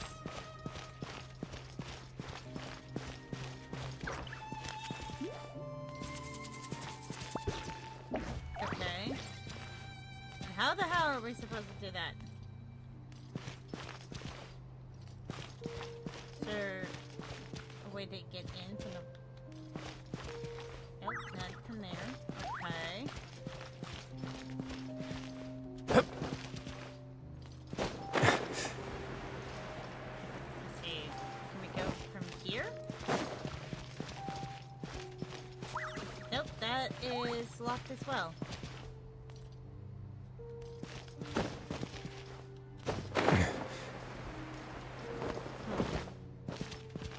Nope, we can't put it back. Okay. Into the creepy door we go.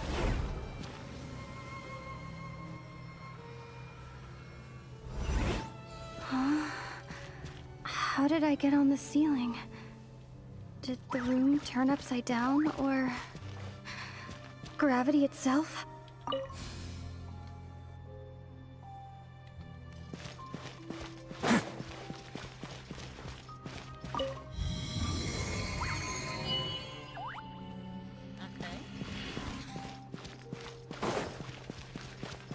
Whatever you do, don't look down. Yeah, just don't look down or look up in any manner. It seems like I need to find a place to insert the rune.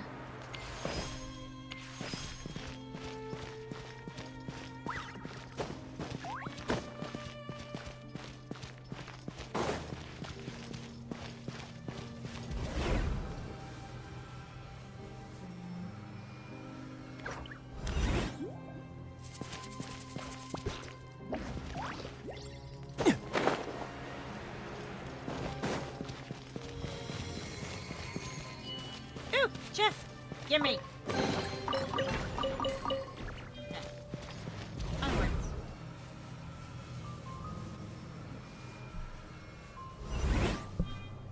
There we go.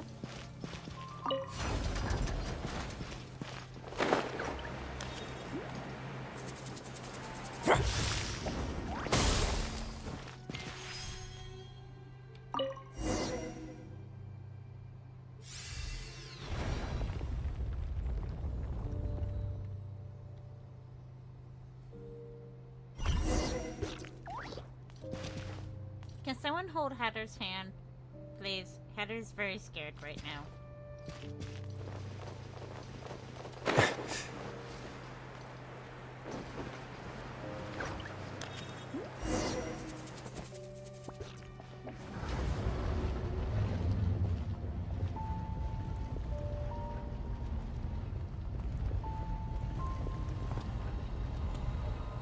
Oh, fuck, no!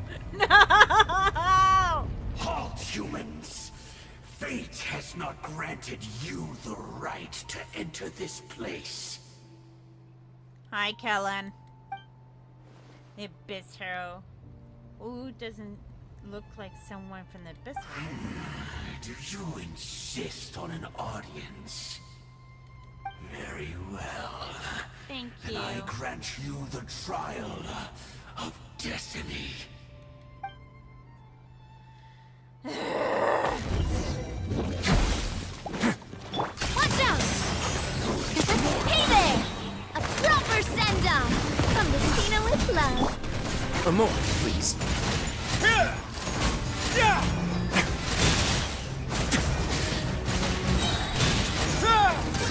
Get a little chilly. Hey there! Watch out! Hiya! Let's get this show on the road!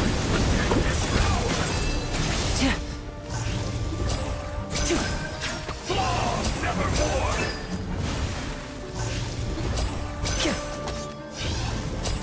Foolish mortals!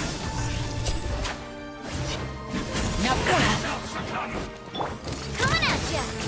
A proper send-off from the Cena with love. Coming at ya! I hate these guys so much. Let's begin.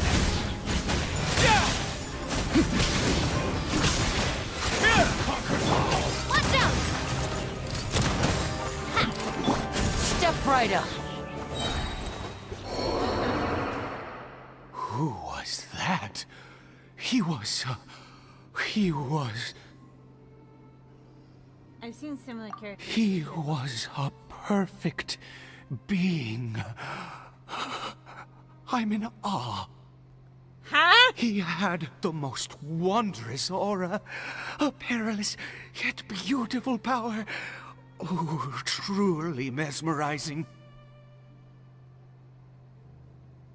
This man has completely gone bonkers. More bonkers than me, and that's saying something. And yet, you were able to defeat him. Oh, your strength is greater than I had imagined. I just have lots of combat experience. Let's continue on. I find myself growing more curious by the second and more excited.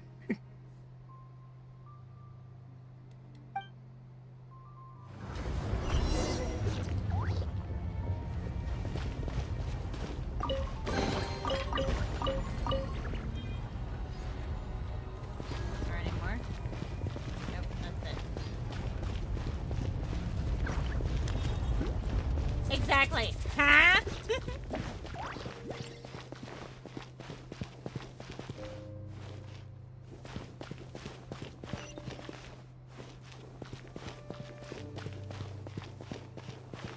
Oh, another chest. Abyss Herald Frostfall. That's what it's called.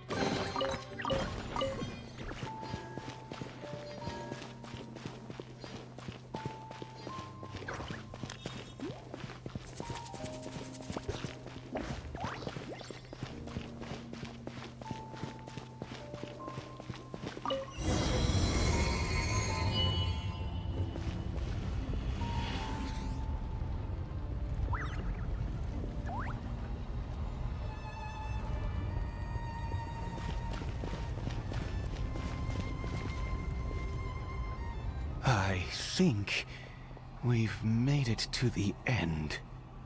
What is this thing? Wrapped in chains, hanging in midair, and emanating a sinister's aura. There's no mistaking it. It's like a misfiled statue.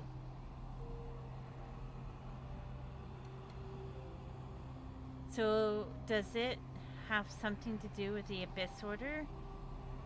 And these worshipping Hilitrol reminds me a little too much of the Grand Seat.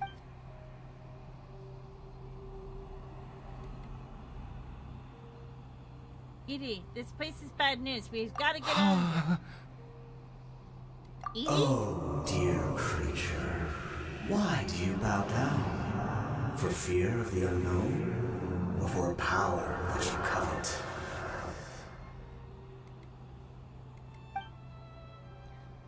Whose voice is that? It must be becoming right inside of my head. Can't be Edie here. Oh, dear creature. Why do you bow down? Welcome For I am no god. I am but a sinner. I don't have the thing up since I'm cross pathway. I don't have commands on. I'm sorry, Hannah. A sinner. You are like a flower, born in sin, yet pure, spotless. I know your fate well. You need no longer hold back your resentment, nor accept the countless lies. Go forth, become a transcendent one. Rise beyond the fate bestowed upon you. And I shall shed a tear at the end of time, as I gaze back upon your life. Who in the world are you? And what do these words mean? The voice is gone.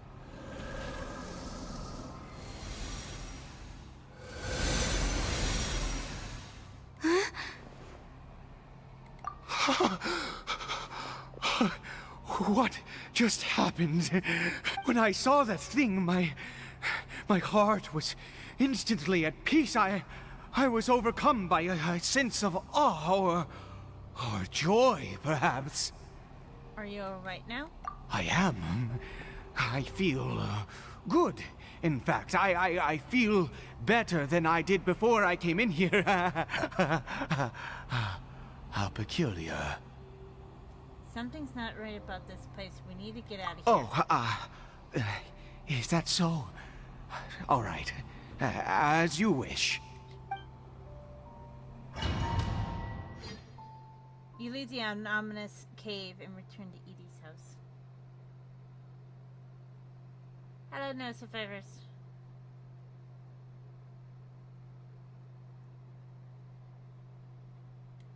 Come on, loading screen. Thank you. Cory Bear! Oh, thank goodness! He's still okay! Don't we still need to go to the Statue of Seven? I have a strange feeling that what just happened was meant to be.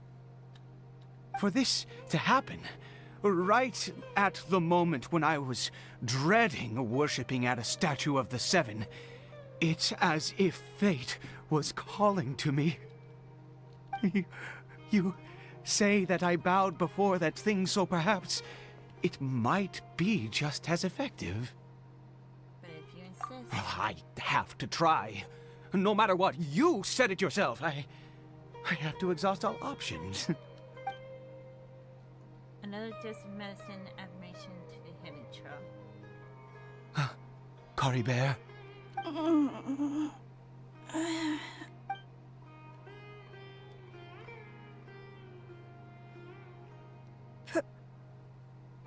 Papa? Cory Bear? Oh, my goodness, it worked! It's a miracle! Oh, Cory Bear, my dear son! I'm stunned. You see? It worked! Cory Bear can speak again! Where's Mama? Oh no. Mama is... Cory Bear, look at me. Do you know who I am? Of course. Your Papa. Yes! Salvation! Sweet salvation! Yes, yes! This is what this feeling is. How do you feel, Cory Bear? Are you fully awake now? Yes. It feels like I just woke up from a long, long sleep. I dreamed that I was hiding in a little room. I didn't dare go out the whole time, and I didn't want to either. Wait. Oh no. My body! What happened to me? Is this me? Okay. Papa? What's happened to me?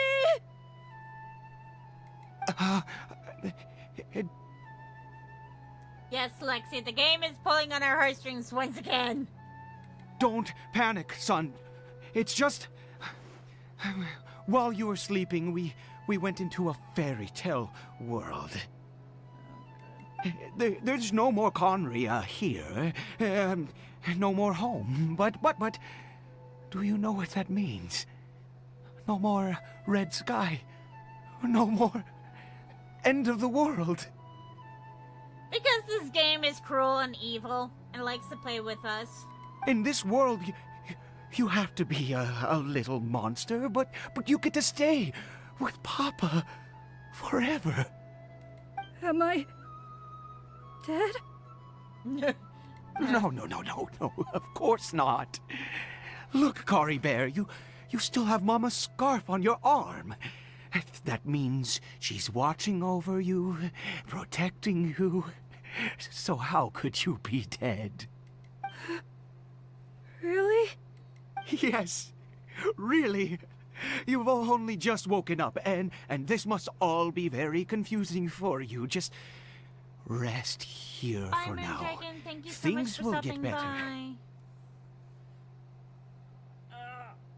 Hold on, I need to stretch real quick. Oh, my back. Oh, and, you have to promise me something. Never take off your mask. Understand? Whatever happens, you mustn't take it off. Okay, Papa. I won't. I promise. Father and son talk so long. Not since that day have I been so glad as I am now. I can't believe this is really happening. Yeah. I knew that placing my hope in the Seven was a waste of time. I even worshipped at one of their statues like a common fool. Never before have I humiliated myself like that. Once a murderer, always a murderer. I was naive to think that the gods who conspired against us would ever offer redemption. But the god we saw in that cave, now that was a truly mighty god. Nothing like one of the Seven. That wondrous power, it was truly enchanting. Surely that must have been the reason I bowed down. Now then, after one beseeches a god, and the god responds by answering their prayers, should they, do something to show their devotion? Piety is hardly my area of expertise. But surely I should honor the god that has honored my wishes. That was a sinner. A sinner? Oh, don't be absurd. You don't know a single thing about him. How dare you utter such blasphemy? I agree. Whoever I forgot. I know they announced it on Twitter. But whoever voiced them, oh my god. Imagine just having that utter stuttering the entire time. You and I have both witnessed his divine power. When has the Seven worked a miracle like this before? Never! He is a god, mightier than they, and yet you would call him a sinner. Oh, preposterous!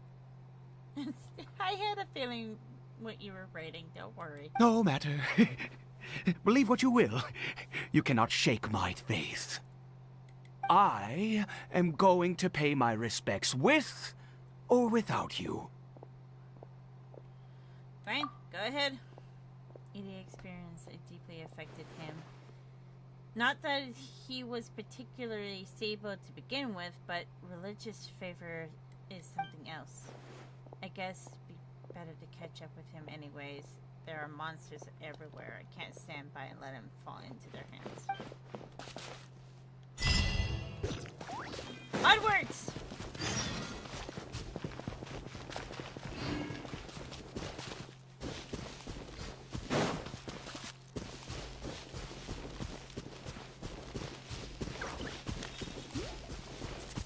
After we're done with the story, I'm gonna call it a day. Just letting you all know.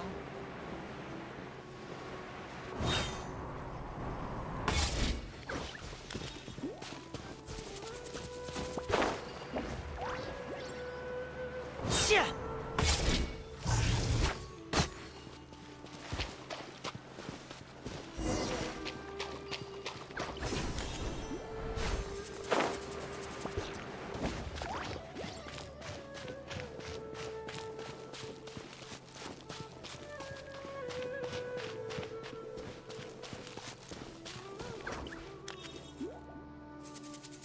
I'm not going anywhere yet, JP. Not until after we're done with Caribear's story. And then I will be ending the stream.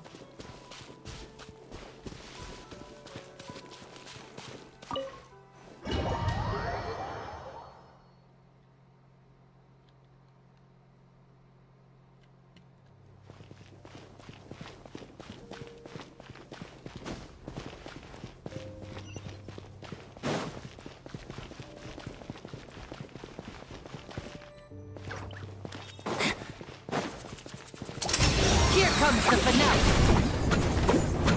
Now disappear. Way now. Wind, hear me. Ah! Watch out! Ah! Ah! Ha! Ah!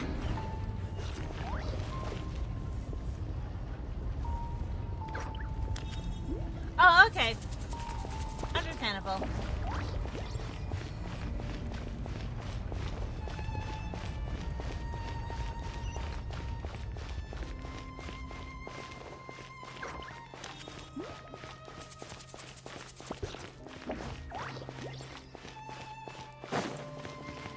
Attack!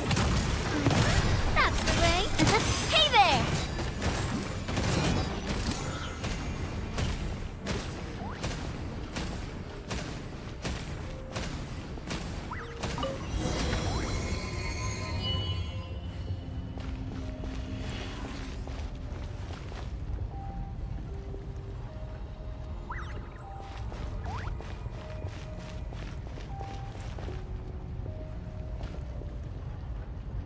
No. Impossible. What happened? The Hilichurl worshippers have disappeared too? Was it all an illusion? It seems unlikely. That's true. Yes, it can't have been an illusion. I still feel that awesome and wondrous power flowing through my mind and body. It was neither illusion nor coincidence, and certainly no dream. It was a wonder. Yes, a divine wonder. Let's go, traveler. There is surely a reason for its disappearance, and I do believe that someday in the future, we shall see it again. Let's just skip. Could he really have been a sinner and not a god?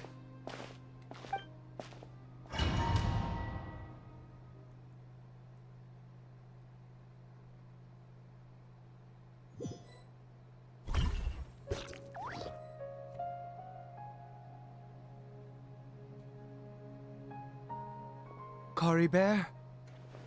Where has he gone? Oh no. Oh, no, no, no. Maybe someone else came by and found him?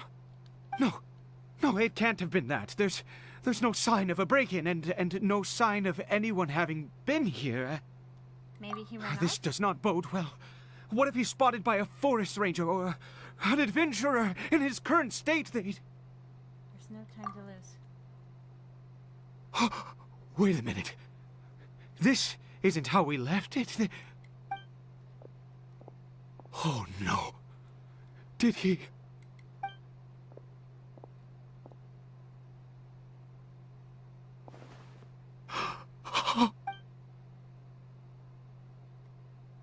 The mirror! It's broken! Welcome back, Sleepless. Hasn't the mirror been broken this whole time? What does the broken mirror mean? He must have taken his mask off and seen what he looks like beneath it. Ah, if he'd just done as he was told! Ah, we have to find him. Oh no.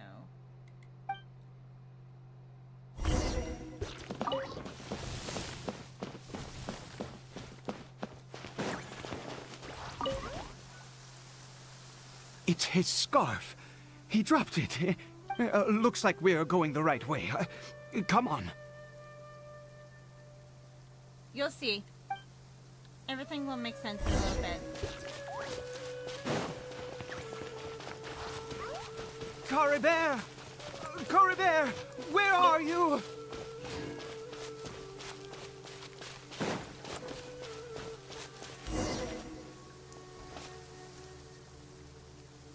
Curses!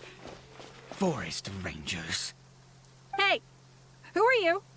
We haven't seen you around here before. What's your business here? Have you seen a Hilichurl? A Hilichurl should have come past this way. Have you seen it? I asked you first. Don't make this more difficult than it needs to be.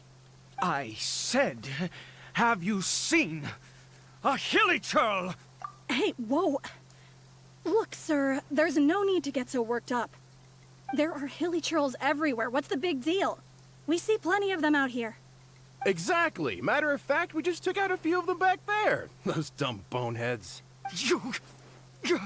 You Forest Ranger scum! You spawn of the Seven are all the same. I'll have your heads if you so much as laid a finger on Curry Bear. You're raving mad! You've got some gall coming here to our nation insulting the Forest Rangers! Curse you all, Forest Rangers. Stop it.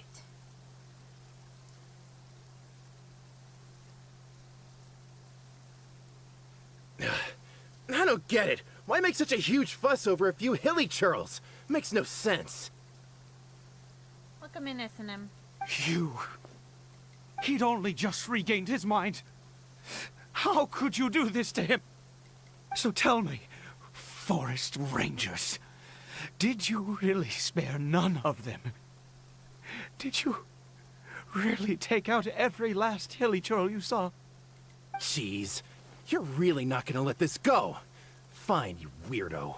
If you must know, I happened to cross paths with a solitary hilly churl when I left the team to, use the toilet. I was frightened at first, but it didn't seem to have any interest in me at all. It was just bumbling along in that direction, so I left it alone. Yes! Wonderful! Wonderful! Let's go!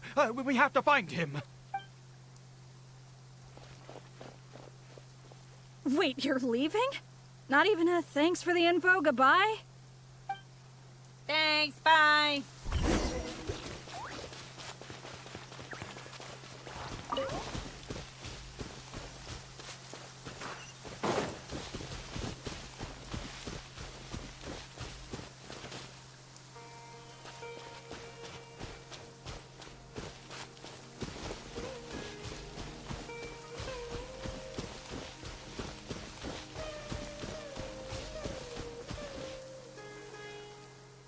Curry Bear! We found him. Curry Bear, stop! It's me! It's Papa! Whatever you saw, it was all a trick. An illusion. I told you, we're in a fairy tale world now. Nothing here is real. Please, Curry Bear, come back. It's time to go back. Curry Bear? He's not responding. How could this happen? He regained his mind. He must be able to hear me. Surely. Come, Curry Bear. We have to go home now. Papa's here to take you home, all right? Hold on, something's not right with him.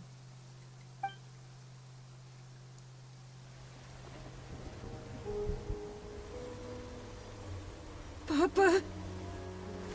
Curry Bear. Papa, I can't take it. Please, Curry Bear. It's my fault. I'm so sorry. If only I'd known. It's all too much. Papa!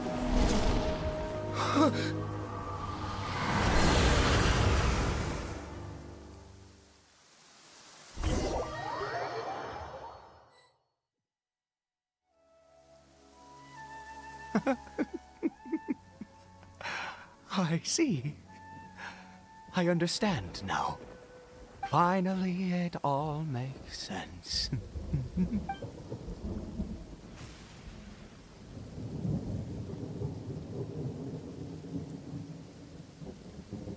What happened? Did I faint? I remember Caribou taking off his mask, but then... Ah, Traveler, you're awake. Finally, we can rejoice together. He made a deal with the devil and had an end in tragedy. Wait, no. Why am I still calling you Traveler? Oh, I have known your true identity for some time now. What do you mean, true identity? I suspected it was you from the beginning. I had to talk to you to be sure. But I've never met you. Oh, of course you haven't. With your status, you can hardly be expected to know all of us. In any case, I've been using a fake name this entire time. Ida is the name of a servant I once had. My real name is Clotar. Clotar Alberic. Alberic. You saw it too, didn't you? Unmistakable, the power inside Caribert and the power of the one you call a sinner. It was one and the same. Yeah. I am positive now. It's the power of the abyss, isn't it? Oh, at long last, I have seen it with my own eyes. What happened to Caribert? That is no business of yours. A sinner. Yes. Salvation for a sinner can only come from a sinner. Caribert did not deserve his fate, but now it's wonderful. He will be able to weave his own destiny anew. Born into abject sorrow, he shall now become the loom of fate. This term again, the loom of fate. You're right about being from the abyss. Sinister. Dangerous. Oh, I never imagined that you, of all people, would deny the abyss. How ridiculous! We once believed that you would bring new strength and hope to Conria.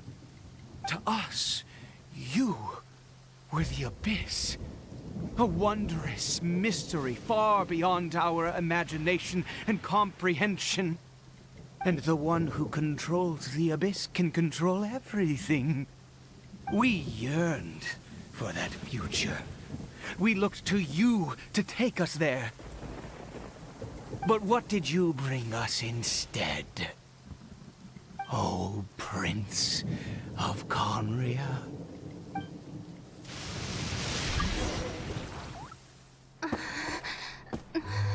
What did he just call me?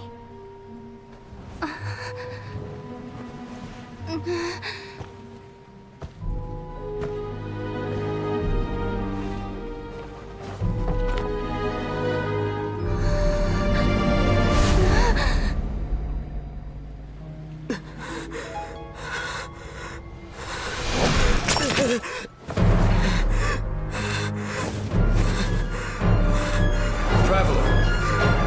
Hey, Traveler! Traveler!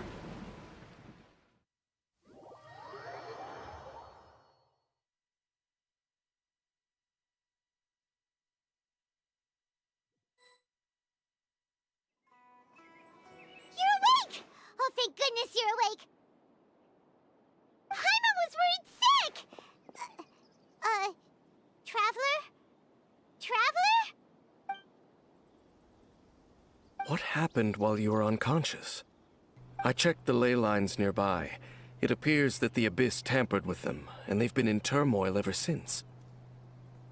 Bingo! It was just a flashback. Information and memories flow within the ley lines. What did you witness? The founder of the Abyss Order. You mean Clotar Alberic? After founding the Abyss Order, his faith in the Abyss led him to do a great many things. But the curse of immortality continued to torment his body and mind. And in the end, neither his faith nor the Abyss he worshipped could save him.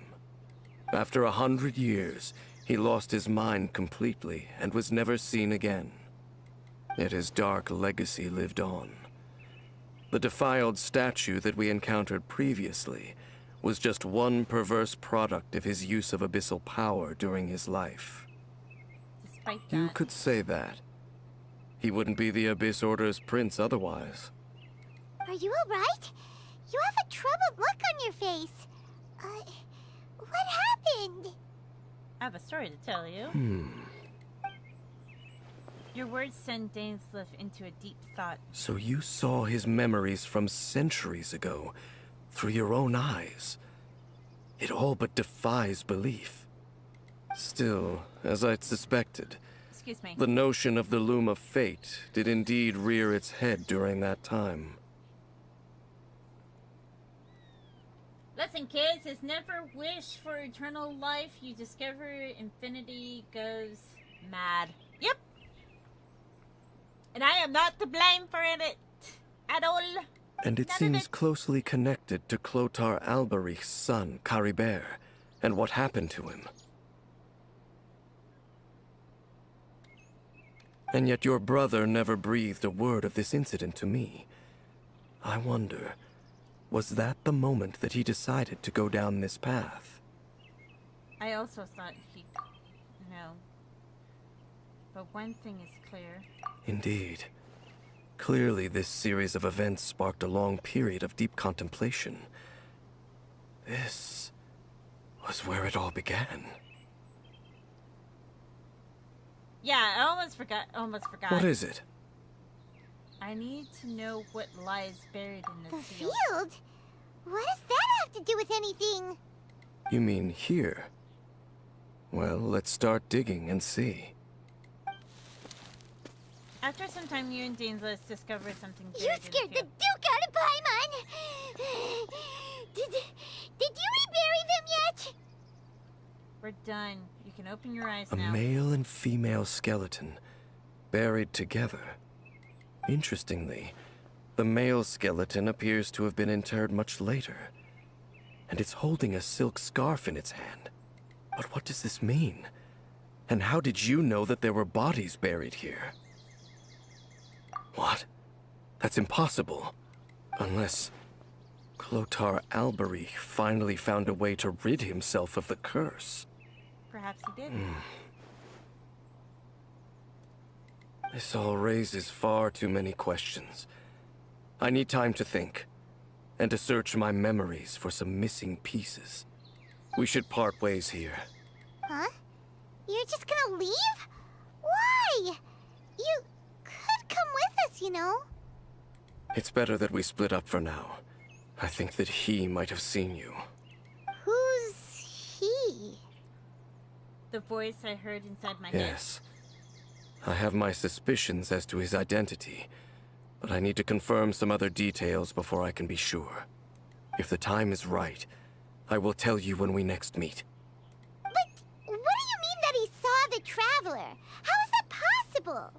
It's just a I memory. fear that while these things would limit anyone else, they are no obstacle to him. What? Why? What is he? All right, let's leave it there. Get some rest. Goodbye. Typical for Paimon. Did you ever listen to anything I just said to Dainsleif? There goes Dane. And just like that, it's back to being the two of us again, huh? Oh, Paimon, one more thing. What is it? I've missed you. Huh?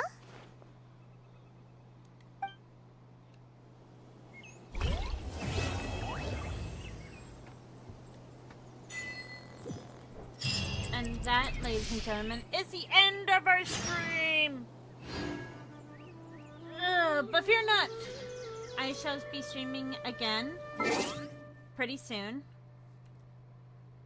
I will be streaming on the 19th of October. We'll be playing Zenless Zone Zero.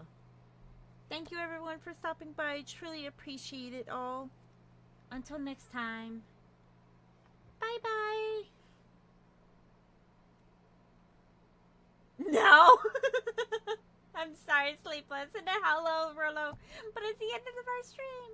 I'm sorry.